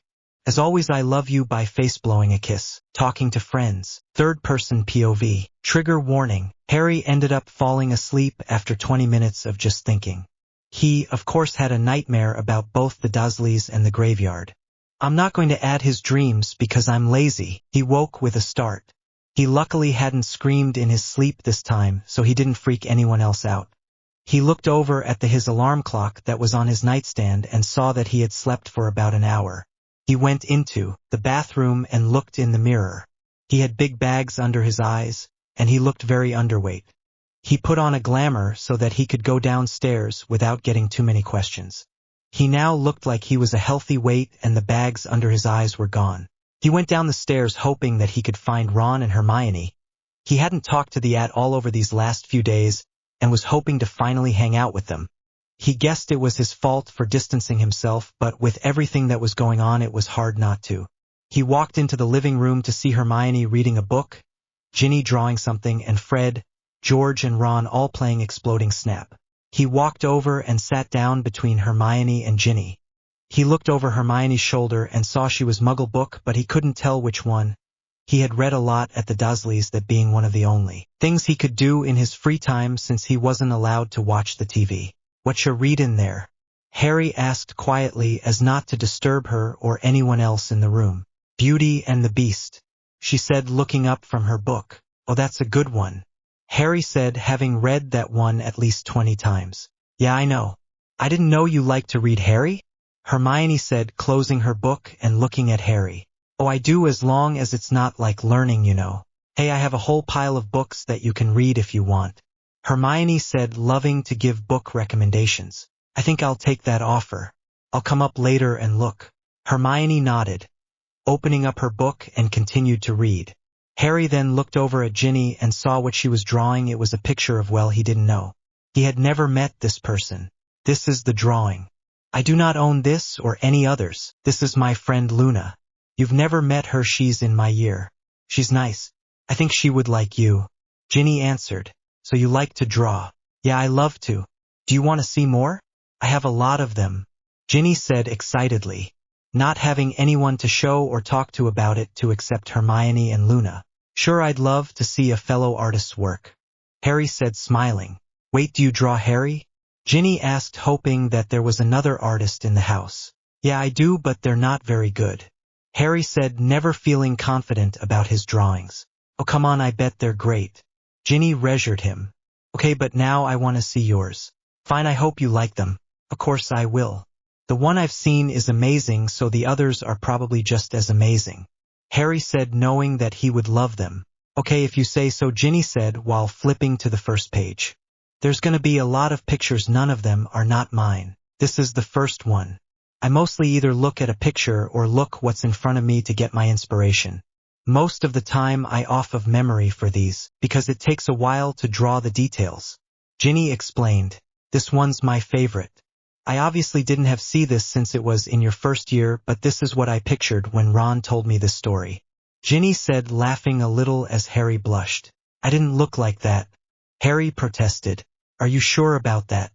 Hermione said next to him, looking over his shoulder. I thought you were reading, said Harry, who was still slightly annoyed. I finished it, Hermione stated proudly. Okay, back to the picture, Ginny said excitedly. When did you draw this? Harry and Hermione asked at the same time. Once after Harry and Ron had an argument about who was the worst teacher, it was between Lockhart and Quirrell. Ick, how to spell his name. Oh yeah, I remember Harry said Lockhart was worse while Ron said Lockhart was hilarious because he had Harry be his little performer. Hermione said laughing. Okay, we get it, it wasn't that funny. Can we see another picture please? Mini time skip because I think Ginny would have a lot of pictures, but I didn't find as many as I wanted, so I am skipping to the last picture. Okay, here's the last picture, Ginny said, having shown them about 50 other drawings. By this time Ron and the twins were over there to having finished their game a few minutes ago. Everyone except Ron was laughing. I remember that it was when Ron got pranked by Fred and George, Harry said through laughter. Once everyone died down, started to ask Harry to show them his drawings, but he was refusing. Look guys, I only do it in my free time. It's not even that good anyways, Harry said, continuing to refuse. This went on for another 10 minutes before Molly came in and said it was dinner time. They all went in and sat around the table, Harry sitting between Ron and Hermione, with Ginny in front of him. Food was soon on every plate and everyone started eating, Harry only eating as many bites as he could stomach, while continuing to talk to everyone. Once it was over, he went to his room. If I didn't say this, in another chapter Harry has his own room. Soon Harry heard footsteps coming towards, and he immediately knew it was Sirius and Remus. They soon were at the door, and before they could even knock, Harry said to come in. They walked in with confused looks on their faces. How did you know we were there? Asked Sirius. I could hear and smell you, Harry replied nonchalantly. Oh, that makes sense, the two men said at the same time. So what did you come here for? Harry asked. We just came to talk to you a little more and ask a few questions, said Sirius, walking over and sitting on the bed next to Harry. Remus soon following and sitting on the opposite side. Okay, go ahead, Harry said while he got up and got a book. What's that? Remus asked curiously. Oh, it's my drawing book, Harry said, coming back to sit on the bed. You can draw? Yeah. It was the only thing I was able to do in my free time besides reading. I had to hide it though because Vernon said that boys shouldn't draw, it's too feminine. I didn't care and just continued. They're not the best, but I like to do it, so yeah, Harry explained. Okay, back to the subject, even though I want to see the pictures. We have some questions that you need to answer, Remus said. Okay, Harry said while opening his book to a blank page and started to draw. Did you throw up your food after dinner? No, I wasn't really thinking about it and I didn't eat too much, so I didn't have to. Well, Harry, you're gonna have to start taking nutrition potions for a while until you start to eat the right amount. Harry simply nodded no, that arguing wasn't going to help, and continued to draw. You'll take one before every meal. Do I have to do it in front of everyone? Harry questioned, not yet ready to tell his friends. No, you just have to take it a few minutes before each meal. And if you feel like throwing up, then tell us and we can help. We also have potions to prevent you throwing up, so if you feel like you are about to, just tell us and we can give you one. They then asked Harry more questions about the Dursleys, and by the time they were done, Harry had finished his drawing. He didn't even know what he was drawing when he started, but now he saw it and knew exactly what it was. It was of him under the stairs. Sirius and Remus asked him about it, and of course he told them. Once they were done questioning him, they asked if they could see his drawings. He said yes and showed them. By the end of all of this, Harry was tired but didn't want to sleep. Remus and Sirius had just left shortly since it was around 11 o'clock. He didn't want to have another nightmare, but soon sleep overtook him and he fell into a hopefully dreamless sleep. Thank you guys so much for reading, and I hope you enjoyed. If you did, please vote or comment. Tell me your thoughts or leave your ideas in the comments. I really want to know what you think. As always, I love you. By face blowing a kiss. Midnight talks and drawings. Third person POV. Harry woke up at 3 a.m. screaming. He had luckily had enough sense to put up a silencing charm before he went to sleep. He hated all the nightmares he had. Any time he closed his eyes, it seemed like they were haunting him. He got out of bed knowing that he wasn't going to sleep anymore that night and went for a little walk around Grimmauld Place. He walked down the stairs to the kitchen. When he walked in, he saw Sirius sitting at the table with a glass of water in his hand. Harry hadn't expected to see anyone. There was so many people in the house that once he reached the main floor it got a lot more difficult to tell where people were and who they were. The smells tended to blend together. "Hey Harry," Sirius said after taking a sip of his water. "Hey Harry," said, getting over his shock and getting a glass out of a cabinet to get himself some water. "What are you doing up?" Sirius asked curiously. "Nightmares." "You?" Harry said, asking the question back. "Just needed a drink." Harry nodded in response as he sat down across from Sirius. "What was the nightmare about?" Sirius asked, trying not to push too much. "Oh, nothing important, just the Dursleys and the graveyard. I get them a lot, but it's fine really," Harry said nonchalantly but not making eye contact. "What, Harry, that is important?" "How?" Harry asked, confusing Sirius. "How what? How is it important?" "Because you are important and what you've been through is not right for anyone to go through and you're just 14. Sirius tried to explain. "Well, I'm used to it, so it's fine." "No, it's not fine. No one should go through any of what you've gone through and you play it off as if it's normal." "Well, it is my normal. And I deserve it," Harry mumbled, not really meaning for Sirius to hear. But of course he did. "Look, Harry, you deserve so much, but what's happened to you is not one of them. How am I supposed to believe that if that's what I've been told my whole life?" Continuing to look down. "Harry, I don't know everything that you've been through, but I know what it feels to believe that you deserve all the bad things. I was abused too, I know what it's like. Mine wasn't as bad as yours, but that's not the point. The point is that I didn't deserve what happened to me and you don't deserve what happened to you." "Okay," Sirius said, trying to get Harry to look him in the eyes. Harry nodded in response. He got up, dumped the water that he didn't drink in the sink, washed the cup and put it back. "Thanks, Sirius," Harry said while giving a small smile and walking out of the kitchen. Once out, he went back to his room and got out his drawing book. He started to draw a picture he started yesterday. He knew he wasn't going back to sleep, so he decided he would continue to work on it and maybe some others he hadn't yet finished. Time skip. Harry didn't know what time it was or how long he had been drawing, but he had finished 2 drawings and it was light outside, so it was at least 6 in the morning. The first was of Remus and the second was a wolf he had seen while escaping from the wolf blood hunters. He checked his alarm clock and saw it was 6:30, so he decided to take a shower and get ready for the day. Hey people, thanks for reading and I hope you enjoyed. If you did, please vote and comment what you think or any of your ideas. As always, I love you. By face blowing a kiss. Shopping. Third person POV. Harry had just finished getting ready when a knock came from his door. He sniffed the air and found that it was Sirius. "Come in," Harry replied while trying to neaten his hair a bit. "Hey," Sirius said as he walked in after getting permission. "Hey," Harry replied, not looking away from the mirror he was using. "What are you doing?" Sirius asked curiously. "Trying to tame my hair," Harry replied in frustration. "James tried to do that too. It didn't work though," Sirius said, laughing. "When did he give up?" Harry asked, liking to hear about his parents. "I don't think he ever did. On his wedding day he spent 2 hours trying to make it look better, but it was all for nothing," Sirius said, laughing at the memory. Harry laughed, giving up trying to fix his hair for now, and moved over to sit at his desk where he had his drawing book. "I have a drawing that I made. I thought it was pretty good. You want to see it?"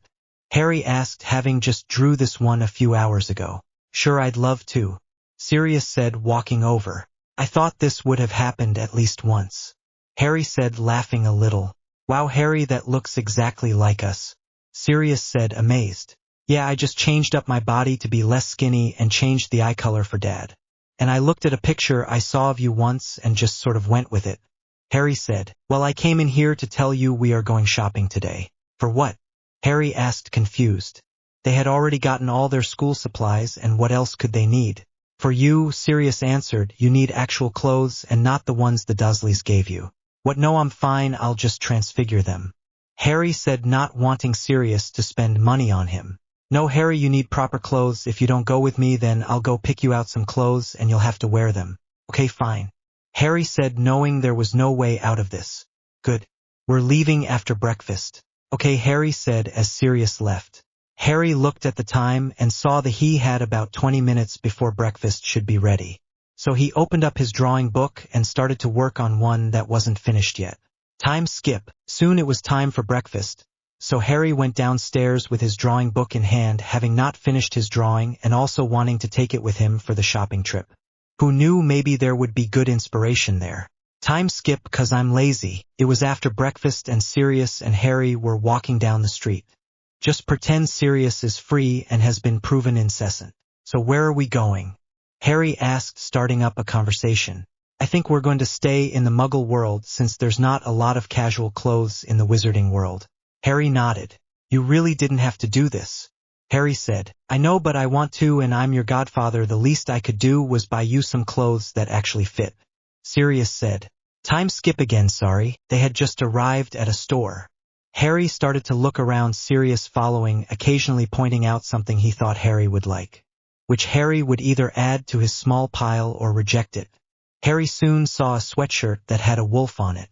I couldn't find a hoodie that looked the way I thought and pictured in my mind, so this is just what it might look like, but feel free to use your imagination. Harry looked at the price and saw it was $150 bucks. He quickly walked away. That's way too expensive, I can't let him get it for me, Harry thought. Sirius watched as Harry walked away and started to look at other stuff. So Sirius went up to the hoodie and saw it was $150 bucks. He knew Harry liked it from the way he was looking at it, so he put it in the cart hidden, enough that Harry couldn't see it. He decided that he would give it to Harry for his birthday since it was in about a week. He walked back over to Harry, who was now looking at some jeans. He continued to follow Harry around as he looked, only adding about a quarter of what he looked at. Sirius walked behind him and picked up some of the items that it looked like he liked. Sirius didn't even check the price, he had enough money, it was fine. Soon they had finished shopping and were trying to find a place to eat. Have you ever been to Chick-fil-A? Harry asked. No, have you? Sirius answered. Nope, but I've heard it was good. Harry replied. Okay, let's go then. Sirius exclaimed. I'm serious, that's the wrong way. Harry said, laughing. Right you are. Sirius said, turning around and heading back to Harry. Harry laughed and started walking in the direction of Chick-fil-A.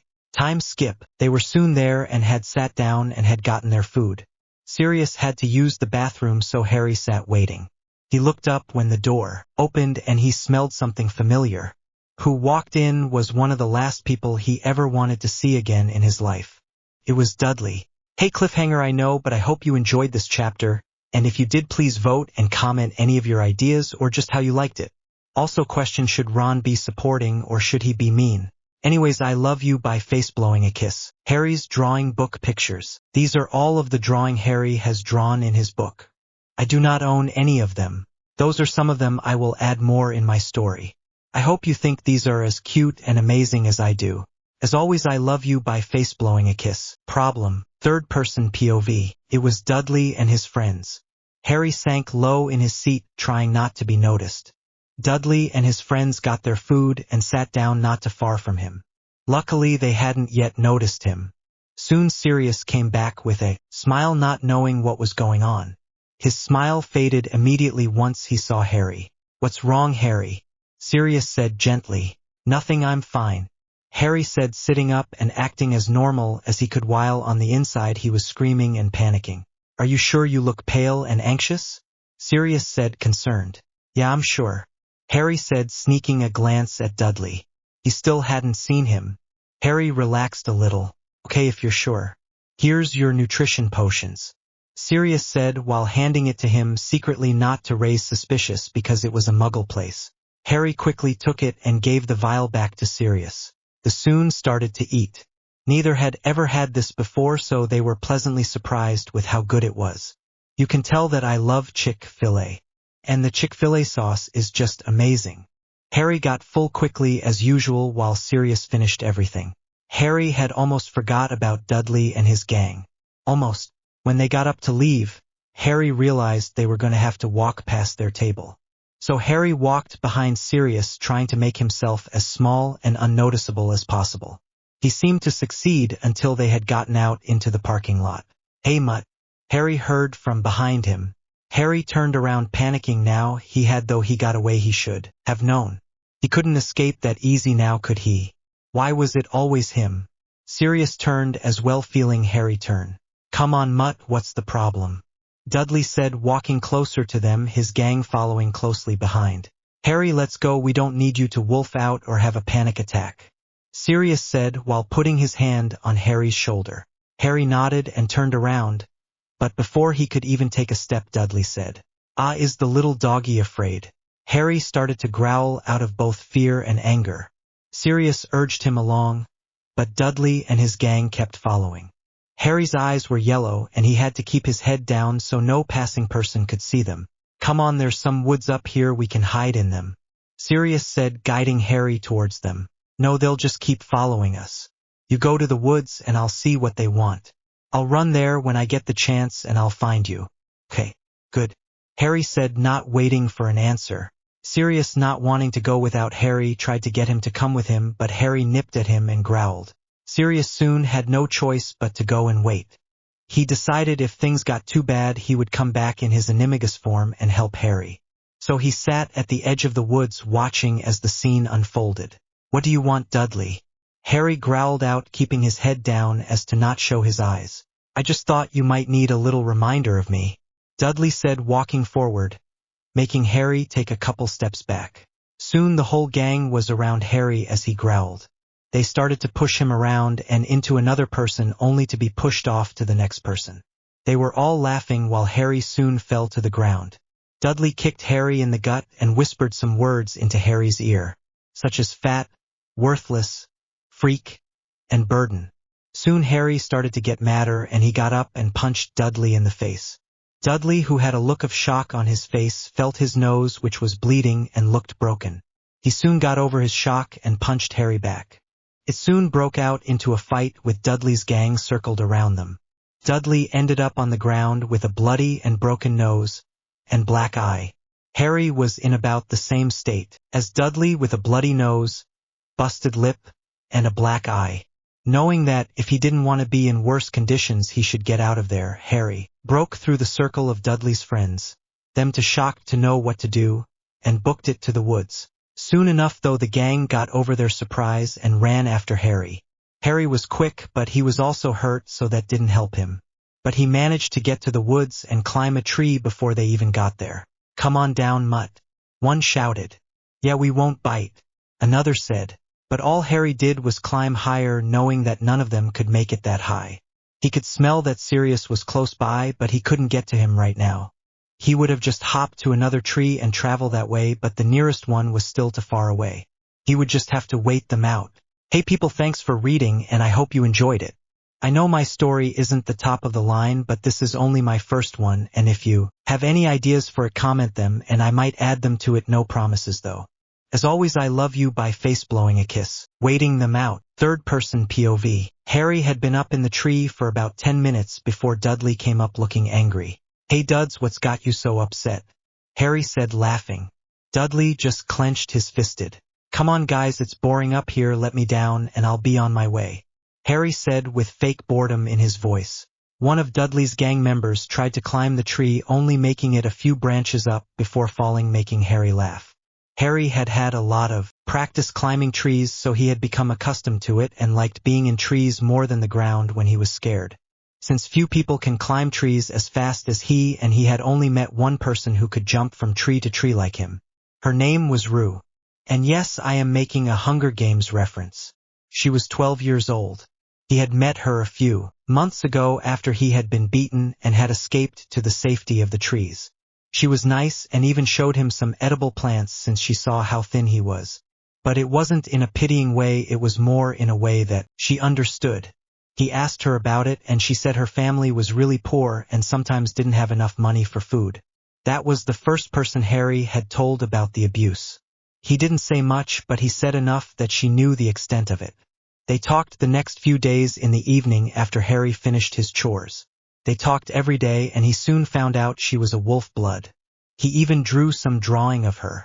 They spent their days gathering edible plants, reading, drawing, and getting to know each other.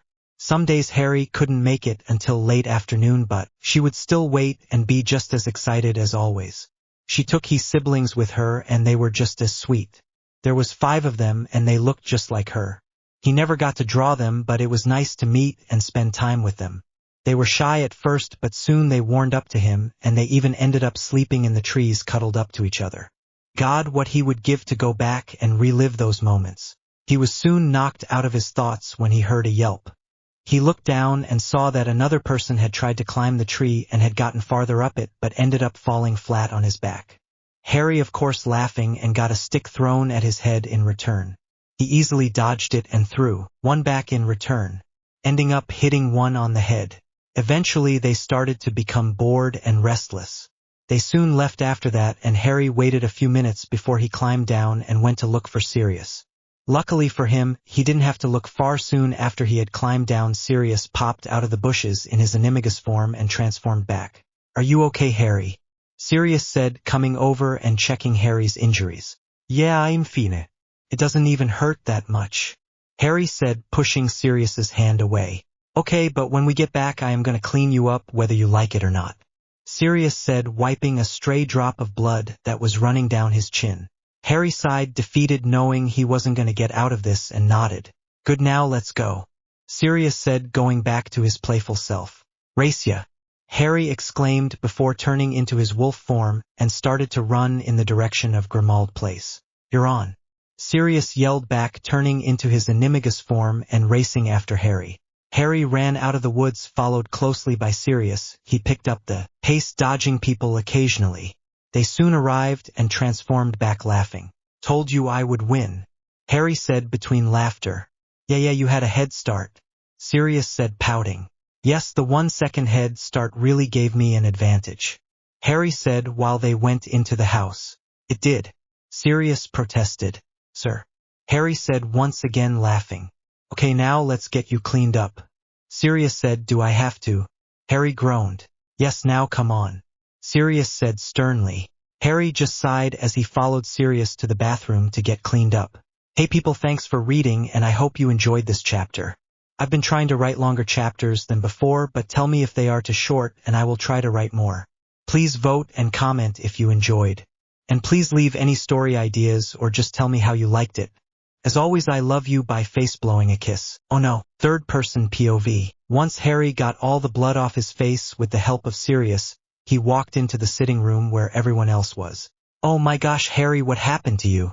Hermione practically screamed, rushing over to get a closer look. The others having a similar reaction, making Harry flinch as they ran over to see the extent of his injuries. "Guys, relax, I'm fine," Harry said after calming himself a little, and walked over to sit on a chair and pulled out his drawing book. No one knew how to react. Sirius had talked to Harry and had gotten permission to tell Molly, Arthur, and Remus what happened, but not the other kids. Sirius was still trying to convince Harry to tell his friends, but so far to no avail. So Sirius led the adults into a different room and explained what happened to them. Back in the sitting room, everyone went back to what they were doing. Hermione got out her book, the twins playing a game of wizard's chess against Ron, and Ginny opening her drawing book. Everyone was content. It had been close to an hour and Harry had finished his 2 pictures of Rue. He missed her, but Ginny reminded him of her. They both liked the same things, but he still missed her. He liked the second one better. It was of the first time they met. She was really shy at first, but warmed up to him quickly. He was broken out of his thoughts by Ginny, who was looking over his shoulder. "Who's that?" Ginny asked curiously. "Oh, she's a friend of mine," Harry said, making room for her to sit next to him. "What's she like?" Ginny said, sitting down next to him. "Her name is Rue, and she is really nice. She's 12 and she reminds me a lot of you," Harry said, checking his drawing to make sure there were no flaws. Of course there were none. "When did you meet her? Is she a muggle?" "I've never heard of her," Ginny asked curiously, having not heard of the girl and wanting to learn more about Harry. "Yeah, she's a muggle and I met her while I was at the Dursleys," Harry said. "What does she like to do?" Ginny said, already taking a liking to the girl. "She likes to draw and sing. She even taught me a few songs."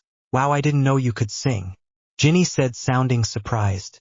"Yeah, well, there's a lot of things you don't know about me," Harry said, laughing. "Like what?" Ginny asked. "Oh no, it was a joke," Harry said, laughing nervously. "Okay. Can I see your other drawings?" "Sure," Harry said, happy to change the subject. By this time the others were over there, too curious to see what and how well he drew. Time skip. Once they were done, they were all in awe of his art. Wow, they are so good. How did you learn to draw like that, and why did you never show or tell us? Ron said, still in awe. I didn't think you would like them. Harry answered. How could we not like them? The twins said at the same time. I don't know, the Dursleys always told me they were stupid and worthless. Harry mumbled, but everyone still heard. Well, they're obviously wrong. I mean, look how much detail and work you put into this, it's perfect. I think it's better than a picture. Ron said, sounding slightly mad at the Dursleys for telling him nonsense to him again. They can be such pricks sometimes. Ron thought. Oh, Ron, if only you knew. What else do they tell you, Harry? Ginny asked. Nothing, Harry said, tensing up. No, what else did they tell you? Hermione said sternly. Nothing. Now can we talk about something else? Harry said, getting agitated. No, we know something is going on there that you're not tell us. Now what is it? Ron said. Nothing is going on. Harry said, getting up. Knowing that, if he stayed too much longer he was going to have a flashback in front of them. No, we want to know, and we have been putting it off for too long. We just want to help. Ron said, grabbing Harry's arm so he couldn't leave. Harry's eyes went yellow and veins black. He growled and snapped at him until he released his arm. He quickly realized what he did and looked at his friend's eyes still yellow and saw their shocked and scared faces. Harry quickly backed up until he was in the doorway. He then ran up the stairs and into his room and locked the door. Oh no, was all Harry could think of as he paced his room before he transformed. Hey, thanks for reading. I am so sorry this took so long. I'm back in school and it's time consuming and I have writer's block, so yeah. Anyways, if you liked it, please vote and comment. It really helps me post quicker. As always, I love you. By face blowing a kiss. Run till you can't feel anything. Third person POV. Harry was in a panic. His friends saw him. He had scared all of them and even snapped at Ron. Oh God. They probably thought he was a freak.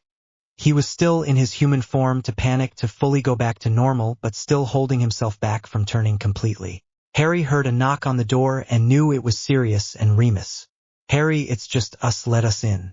Sirius said worriedly. No, I'm fine, I'll be out in a few minutes.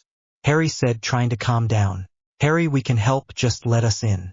Remus said calmly, hoping to get in and calm Harry down before he hurt himself. No, they probably think I'm a freak. Harry said, talking about his friends. No, they don't, they just got scared you shocked them. Sirius said, deciding that if Harry didn't open soon they were going to have to force their way in. They would have just unlocked it with Alohomora. But they wanted Harry to open it on his own. I scared my best friends. I snapped at one of them. How are they supposed to trust me when I almost bit one of them? Harry said, kicking his bedpost. Harry, either you open the door or we do it for you, it's your choice. We just want to help. Remus said firmly while taking out his wand. I can't. What if I try to hurt you or Sirius? I can't control myself right now. Harry said shakily. Harry, we are coming in. Remus said while unlocking the door. Once they opened the door they saw Harry pacing the room in a panic. Still not calm enough to fully change his eyes back as well as his veins. Okay, Harry, I know there is a lot going on, but how about we go for a run? Yeah. Turn into your wolf form and we can go for a run in the woods. Remus said calmly as he walked towards Harry slowly. Harry perked up but continued to pace. Sirius decided to take matters into his own hands by changing into his animagus form and bark at Harry's feet. Remus did the same. He had a huge wolf form, so his shoulders were in line with Harry's. I know that werewolves don't normally transform, but in my story they can so deal with it. Remus started licking Harry's face and barking as well. This got Harry's attention after about 5 minutes and he soon transformed as well. Harry was now looking for an escape. He hated small spaces, especially in his wolf form. So he once again started to freak out, which Sirius and Remus soon picked up on and opened the door with the help of magic.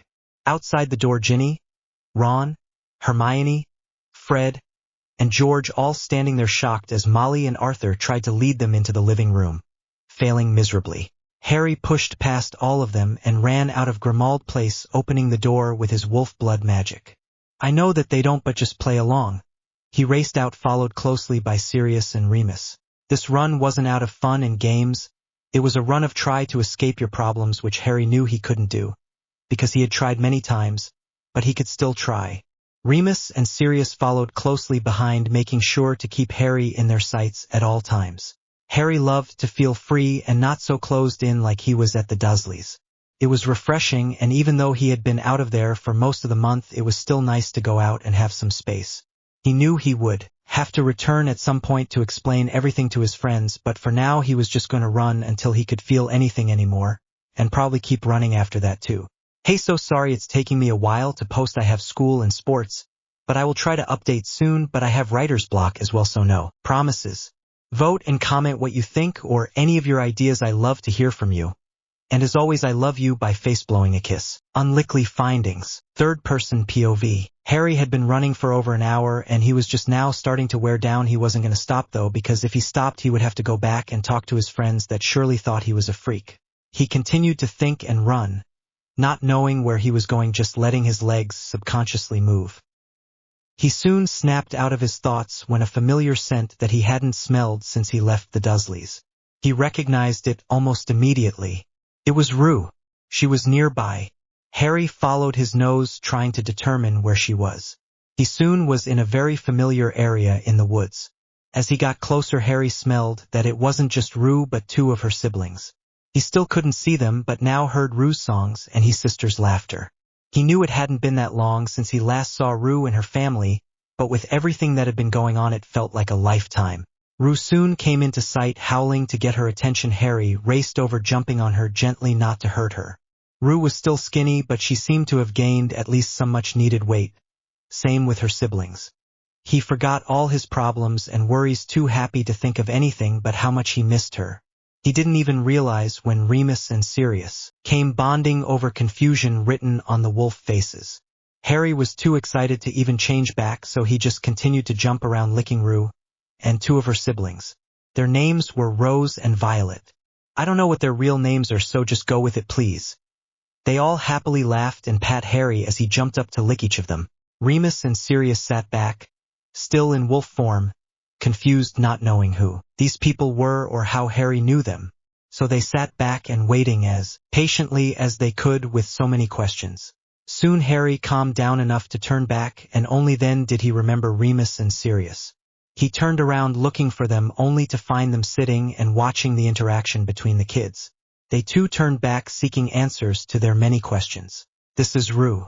Rue, you remember me telling you about my godfathers? Harry asked after a few seconds of them just standing there silence. Nice to meet you, Rue said politely, still in shock from seeing Harry. Nice to meet you too, Remus replied, while Sirius nodded in response. How come you never told us about her? Sirius questioned curiously. Well, she's a muggle, and when I go to the wizarding world, I tend not to talk about the muggle world. It's not the best most of the time for me, Harry explained a little uncomfortably at the end. Both adults nodded in understanding. Rue couldn't hold herself back anymore and jumped on Harry, hugging him, having missed him, not having anyone but her family to talk to since he left. The two adults watched with amusement as they watched the two friends hug. They looked at each other before turning around and walking back from where they came, knowing the two friends would like to be able to reacquaint alone without their questions. They knew with all the stress Harry has had in the last few days, he needed a break, and his friends was the best way. Even if they didn't know her. Harry, where have you been?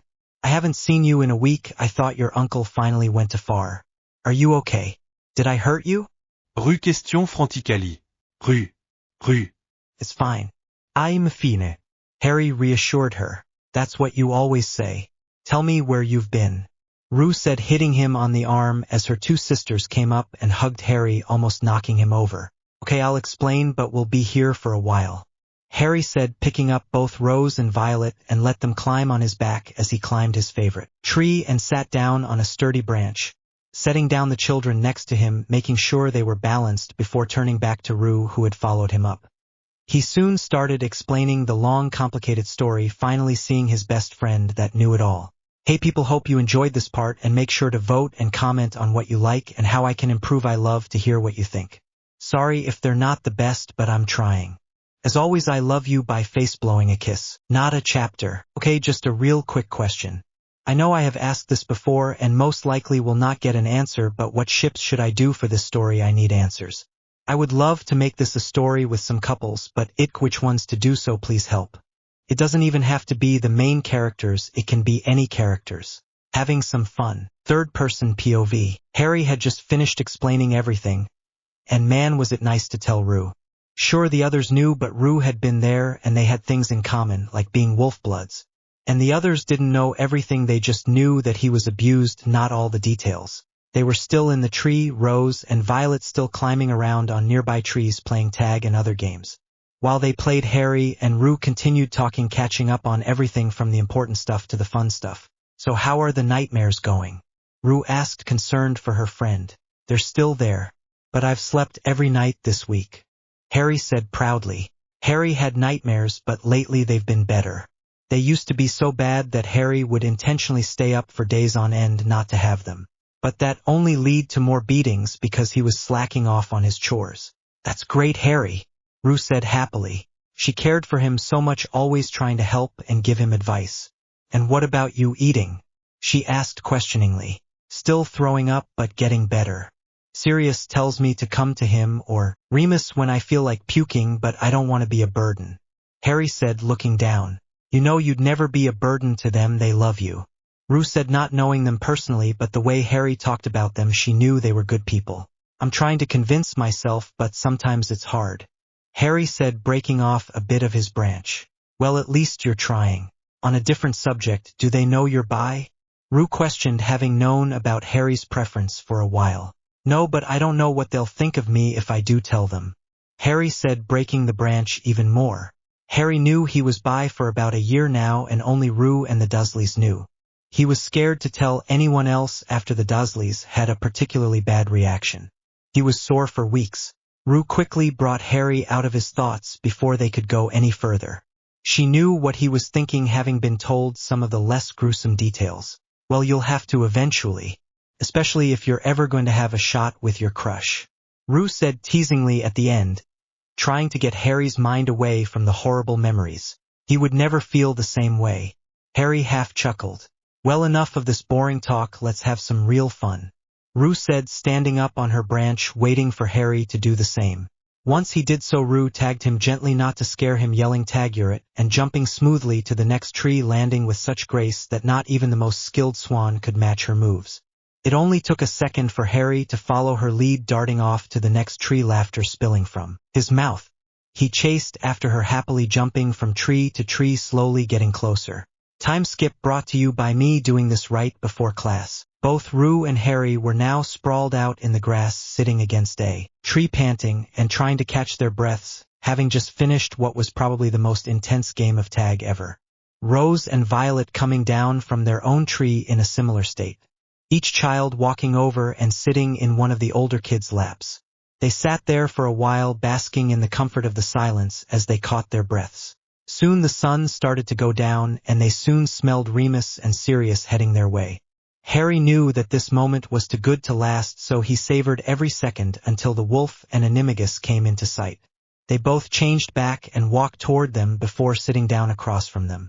It's time to go, Harry, Remus said after a few moments of silence. Harry merely nodded, standing up while moving Rose off his lap, who had crawled there, while Violet climbed into Rue's. Harry gave each of them a hug, not knowing when he would be able to see them again. I'll be back as soon as I can, Harry promised quietly while hugging Rue. Rue only nodded in return, hugging tightly as if her life depended on it. They had only been friends for a few months now, but it felt like they've known each other for years. They finally pulled away, and Harry walked back to Sirius and Remus before turning and started to run in the direction of Grimmauld Place. Hi guys, thanks for reading this chapter. Sorry if my uploads are slow, but like I've said before, this is just for fun and I only write in my free time. Anyways, please vote and comment, it makes me happy to know what you think, and tell me any of your ideas, they are much appreciated. As always, I love you. By face blowing a kiss. Secrets are out and chaos has happened. Third person POV. Trigger warning. When they get back to Grimmauld Place, Sirius, Remus, and Harry were standing outside Grimmauld Place about to walk in. Harry knew that his secret was going to come out to his friends eventually, but not this early. Are you going to tell them everything? Remus asked as they went inside. Harry shrugged. It depends on how they react to the first part. Harry said, not looking forward to this at all. It'll be fine. They're your friends. They already know about me and they accepted me. Remus reassured him. Yeah, well, you didn't try to attack them. Well, you did, but it was the full moon. Harry said, walking as slow as possible as to delay what was to come as much as possible. It's going to be fine, Sirius said while opening the door to where everyone was. They walked in, Harry taking an interest in the ground. He glanced up and he saw Ron, Hermione, Ginny, Fred, and George all sitting nervously, glancing between themselves and Harry. Harry walked over and sat down nervously after getting a little nudge from Sirius. The adults sat down too, to listen and help if need be. They sat there in silence for what felt like an eternity, until Ron finally spoke up. Is someone going to tell us what happened and why Harry's eyes turned yellow and his veins black? Ron said, having enough of the dreadful silence and anticipation. I guess I have some explaining to do, Harry said, shifting nervously and keeping his eyes on the ground. Okay, so I'm a wolf blood, Harry started, which is pretty much a werewolf but smaller, and they are born not bitten. Why didn't you tell us? Hermione questioned. Well, I didn't know until my first transformation, which was over the summer, Harry explained. But that doesn't explain what's been going on with you. Fred started. Or at least most of what's been going on. George finished in their twin talk. Let's just say the Dursleys aren't the nicest people and I got kicked out, Harry said quietly. When did that happen? Ginny asked, surprised. Over the summer, the beginning of it. Harry stated, not liking where these questions were going. Where did you go, 'cause you didn't come here until the second month of summer? Hermione asked suspiciously. Well, I lived in the woods close by, Harry said, laughing nervously. What? They all yelled in unison. It's not a big deal, it was only for a week or so, Harry said, trying to calm them. Mom, Dad, how are you not reacting to this? Ron practically yelled, unintentionally making Harry flinch from the loud noise and chaos. We already knew. It's fine. Molly responded calmly as not to infuse more chaos. It's not fine. Harry spent who knows how long in the woods all alone with no one to help him. Ginny joined in. Look, I know, but it's in the past now and Harry is safe with us, Arthur said, trying to reason with his children. With that, they nodded, sitting back down, knowing that nothing would change even if they yelled about it. I knew those muggles were bad, but for them to kick you out, Ron said in disbelief. Yeah, well, they did a lot of things you wouldn't believe. Harry laughed nervously for what seemed like the 1000th time now. He couldn't believe he was about to tell his friends that he was abused, but he goes nothing. What do you mean by that, Harry? The twins said together in their twin talk. They may or may not have starved and hit me, but it wasn't that bad, Harry said quickly after seeing their shocked and enraged faces. Not that bad? Sirius questioned. Harry, you had bruises and cuts and more wounds all over your body from them, and we don't even know what else. You could barely eat without throwing up. I think that's at least a little worse than not that bad, Sirius said in utter disbelief. Harry just shrugged in response. Sirius knew it would take a lot more than him telling Harry it was worse than he thought to get him to actually be convinced. Once again there was utter chaos. All the kids except for Harry got up, some yelling about how they were going to kill the Dursleys and some yelling in disbelief that they hadn't known and why the adults weren't freaking out.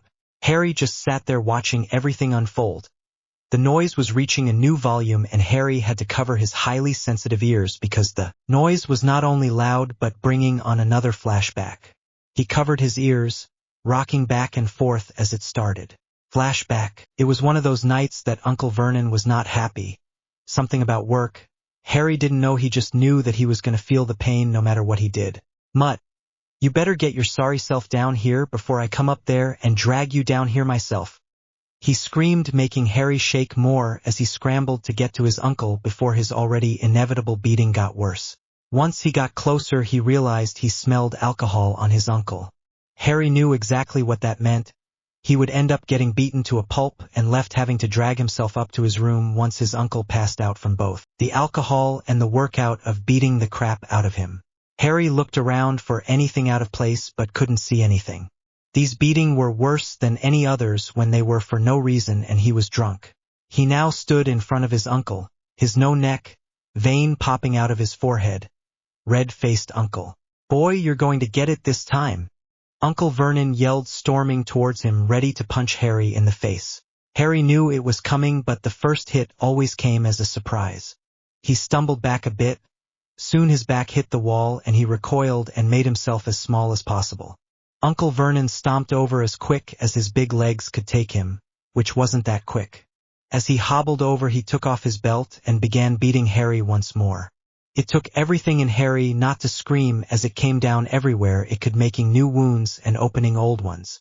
"This will teach you a lesson, you stupid mutt," he screamed, kicking Harry right in the ribs until Harry heard a sickening crack. Vernon then got a knife and pinned Harry to the ground as he carved words and lines deep into Harry's flesh. Harry was continuously beaten until his uncle could no longer stay awake. He then went into the living room and passed out on the couch. Harry lay where he was for about 5 minutes before hauling himself up the stairs and into his room, deciding to clean up the still wet blood and everything else in the morning. End of flashback. "It's okay, you're with us now, it's me, Sirius, it's okay." Harry heard someone call. It was distant at first, but it slowly got closer. "It's okay. You're safe. Sirius POV. A few minutes earlier, Remus, Molly, Arthur, and I were trying to calm down the kids, who were yelling in outrage now knowing that Harry had been abused at the hands of the Dursleys, and they were just now finding out. I looked over to see how Harry was reacting to the chaos and saw him covering his ears, eyes wide open, rocking back and forth. I knew from experience that he was having a flashback, countless times Remus or James would have to help me with. Mine from when I was getting abused by my family. I walked over to him, sat down, and started carting my fingers through his hair as I tried to bring him out of his state. Soon the other kids were calm and were sent to their rooms as not to crowd Harry with too many people. Harry soon came out of his state and looked around frantically, relaxing slightly when he realized where he was. He quickly uncurled from his protective ball and readjusted slightly. Third person POV. "I'm sorry," Harry said with his head down. "What for?" Remus asked. "For making such a big deal out of my abuse," Harry said, sounding ashamed. "Harry, your abuse is serious, you were not making a big deal about it, if anything you're underreacting," Remus said, making Harry look him in the eyes. Harry only nodded. "Well, I'm gonna start on dinner, we're having chicken and mashed potatoes," Molly said, standing up. "Can I help?" Harry asked quietly. "Of course, dear. I would love some company in the kitchen," Molly said cheerfully. "Hey guys, I'm going to end it here. So sorry this took so long, but with school and sports it's hard, but I will continue this for quite a while. Vote and comment and I will try to move the story on. I feel like it's not going anywhere, so I'll try. As always, I love you by face blowing a kiss." I've made a decision. So I've decided that this story is getting pretty long, so I'm going to end it in a few chapters. Don't be mad or sad, I will post other stories, but I just felt like this one was going nowhere and this story is already really long. So sorry it won't be a Drari or in other ships. I'm thinking about doing about 3 more chapters. I just think it's getting boring, so yeah. Please don't be mad. As always, I love you by face blowing a kiss. Peaceful sleep. Third person POV in the kitchen. Have you ever cooked before, Harry? Molly asked as both her and Harry made dinner. Yes, actually, it was one of my chores to do. I got pretty good at it eventually, Harry said while peeling a potato. What age did you start cooking for them? Molly asked curiously. I think I was 5 or 6 when I cooking almost all their meals. I messed up a lot and that didn't end well, but as I got older I messed up less. Which was good because the beatings got worse as I got older as well, Harry said in a matter-of-fact tone. Molly nodded silently, seeming to take in the information, and Harry liked it better that she didn't comment. They silently made dinner, talking occasionally but mostly working in a comfortable silence. Time skip. This is really good, Mum, Ron said, shoving food in his face faster than thought possible. Yeah, it's great, the other kids chorused. Thank Harry, he helped me, Molly said, making Harry blush. He had never got praised for cooking before. Wow, Harry, when did you learn to cook so well? They all questioned. It was one of my chores at the Dursleys, Harry said, glancing up to look at their faces, which were at different degrees of shock/anger.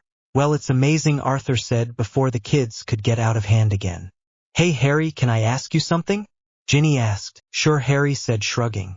What exactly is it like being a wolf blood? Ginny asked after swallowing another bite of food. Well, it's like being a werewolf, but you can control when you shift. Most of the time, he added quickly, having shifted uncontrollably a lot. When I'm about to turn, my eyes turn yellow and veins black. Also, fire is something wolf bloods don't like. It scares us, I guess. Harry said, trying to think of any other facts about wolf bloods. Oh, and I have hypersensitive hearing, smell, sight, and speed. I could beat any of you in a race. Harry said, confidently sitting up straight and a smug look on his face. Okay, I challenge you to a race tomorrow 2 o'clock. Deal? Ron said, the twins, and Ginny joining in on the challenge. Hermione just shook her head but laughed all the same and joined in. Deal? Harry said, shaking each and all their hands. Wait, I'm into. Sirius said, holding out his hand, always up for a good race. Count me in too. Remus said, doing the same. Okay, 2 o'clock tomorrow, you're on. Harry said, laughing, everyone else joining in. Molly and Arthur watched in amusement as others made bets on who was faster. They soon got ready for bed and laid down. Harry did the same, finally stress-free and careless. He fell asleep almost as soon as his head hit the pillow, and he slept peacefully for the first time in a long time. Hey guys, thanks for reading, and I'm sorry, but I think the next chapter will be the last. Make sure to vote and comment any ideas or thoughts. As always, I love you. By face blowing a kiss. Let the race begin. Third person POV. Harry woke up from one of the best sleeps of his life. Yawning and stretching, he got up and got ready in some of his new clothes he had got yesterday. He tried to fix his hair, but it was in vain, and it still looked as wild as ever. Outfit above. It's not exactly what I want, but it's something close, I guess, so just imagine what you want to think he should wear. Harry then went downstairs where only Molly was working on breakfast. Hey, need help? Harry asked cheerfully. Oh, Harry dear. I didn't hear you come in. Molly said, slightly startled. The perks of being a wolf blood, you're light on your feet. Harry said, laughing slightly, walking over and getting the tea off the kettle just before it squealed. Another perk of being a wolf blood is that you hear the tiniest bit of noise. It's only a perk if you use it properly. Harry said at Molly's confused look, having not heard it go off. Well, I would love the help and company. Molly, while skillfully flipping a pancake. Harry nodded, putting bread in the toaster as well as flipping the beacon. They worked on breakfast, making small conversations as they worked, learning more about each other in the process. Time skipped to breakfast, so who's ready for the race? Harry said excitedly, knowing he was most likely going to beat everyone in this room. I am. Everyone chorused at the same time, making them all laugh.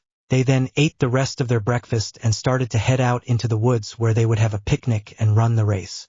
As they walked through the trees, Harry tried to show the other how to climb them. It was almost a complete fail. The only one who even came close was Ginny, having made it up the farthest portion of the tree, compared to all the other kids except Harry, of course. They soon arrived at their destination, where the food was already set and ready. Wait, let me try one more time, Ginny said as everyone sat down on the blanket on the ground. Okay, let's see it, Harry said, standing up and walking over to Ginny just in case she fell.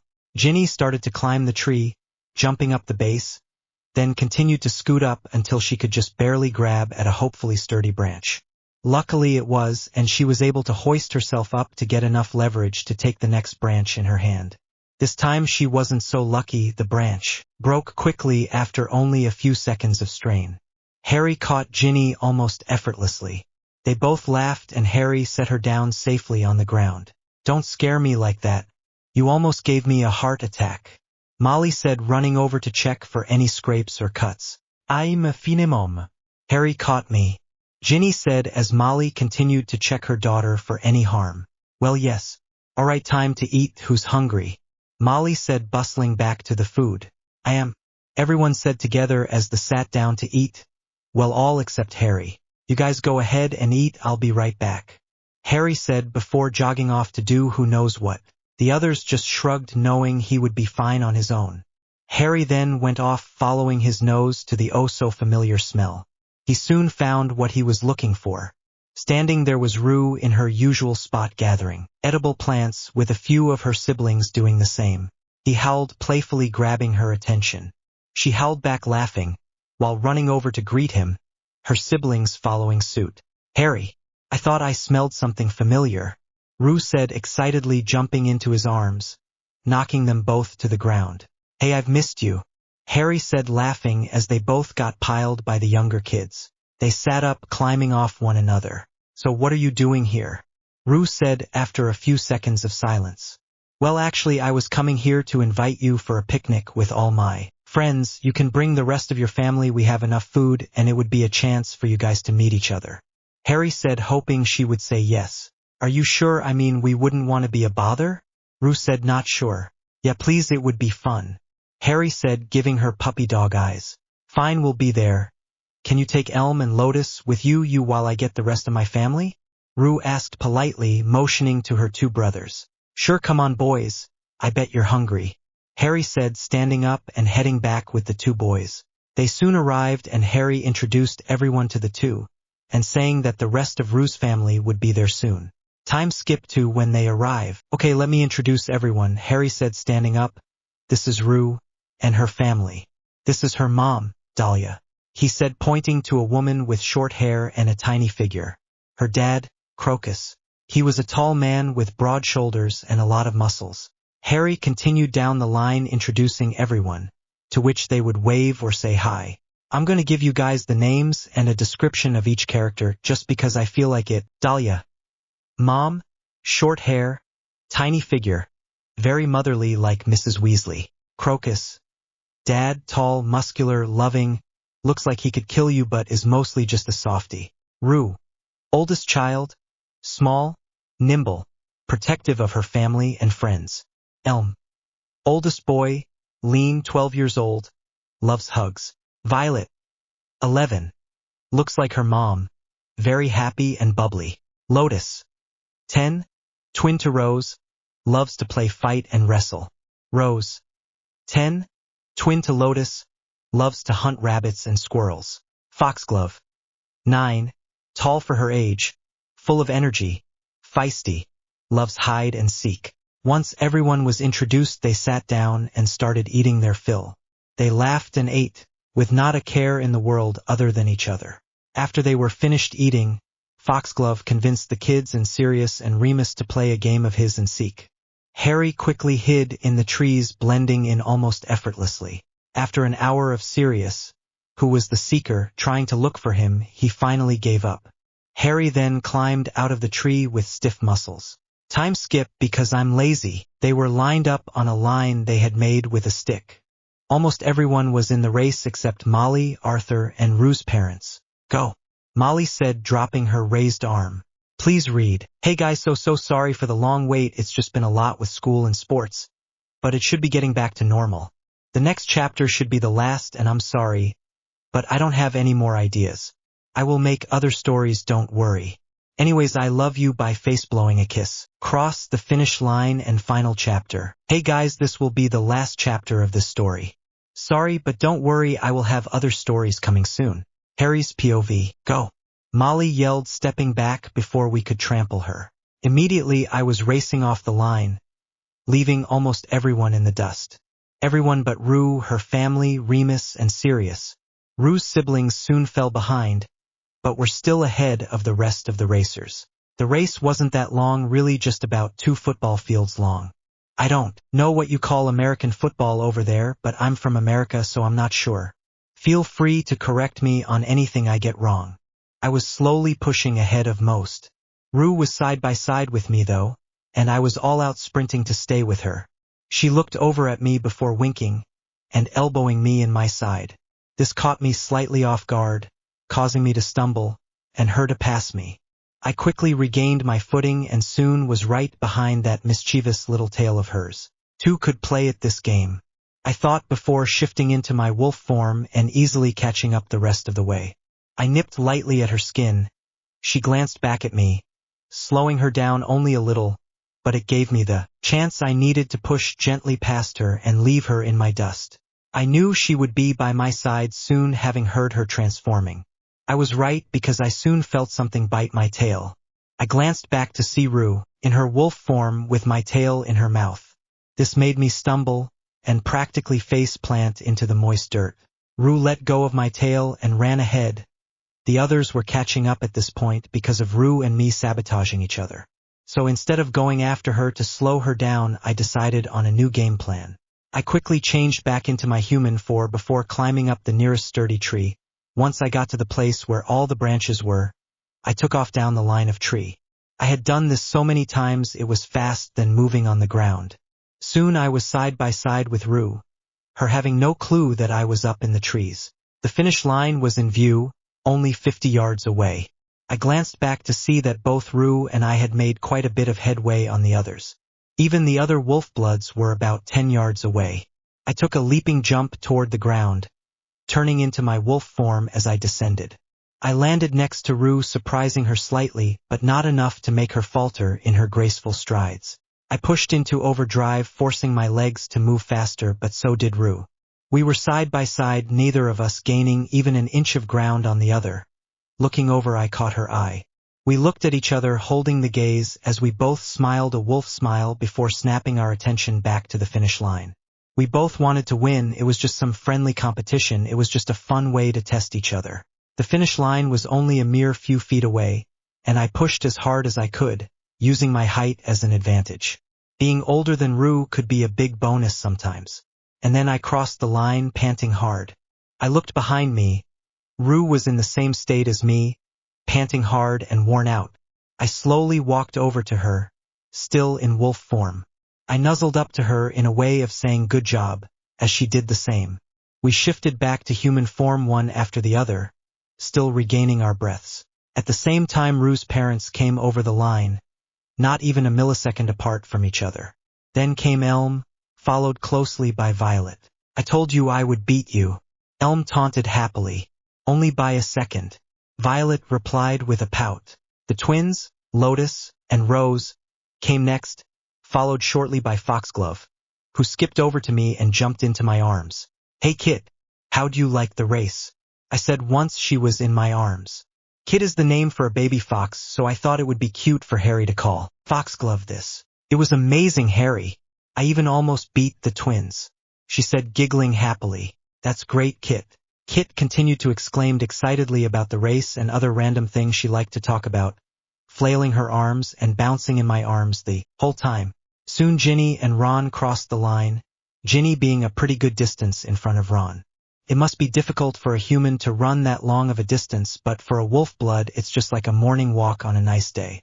Third person POV. I told you I would beat you, Ron, Ginny said between breaths as she moved tiredly towards her brother. Only because I tripped, Ron said, collapsing on the ground and glaring up at his sassy sister. Excuses, excuses, Ginny muttered. While this was going on, Fred and George crossed the line. They were crawling. They were crawling as if they were in the desert and they had had no water for days. They flopped on the ground and rolled over simultaneously, being as big of drama queens as ever. Somewhere in this mess, Remus and Sirius had finished as well, and were now both pouting about not knowing they could have used their wolf/dog forms. Harry looked around at all of these people who had become his friend and later even family, when his own rejected and abused him. He was so happy to see them all here together getting along, even if they were all bickering and pouting. He finally had a real loving family that he kept no secrets from. The end. Hey guys, so this, as you read at the top, is the last part to this story, but there will be others, so don't worry. I hope you liked it and I finished it off with a good chapter. Thank you all for reading and supporting me as I wrote this story. I love each and every one of you. Once again, thank you. And as always, I love you by face blowing a kiss.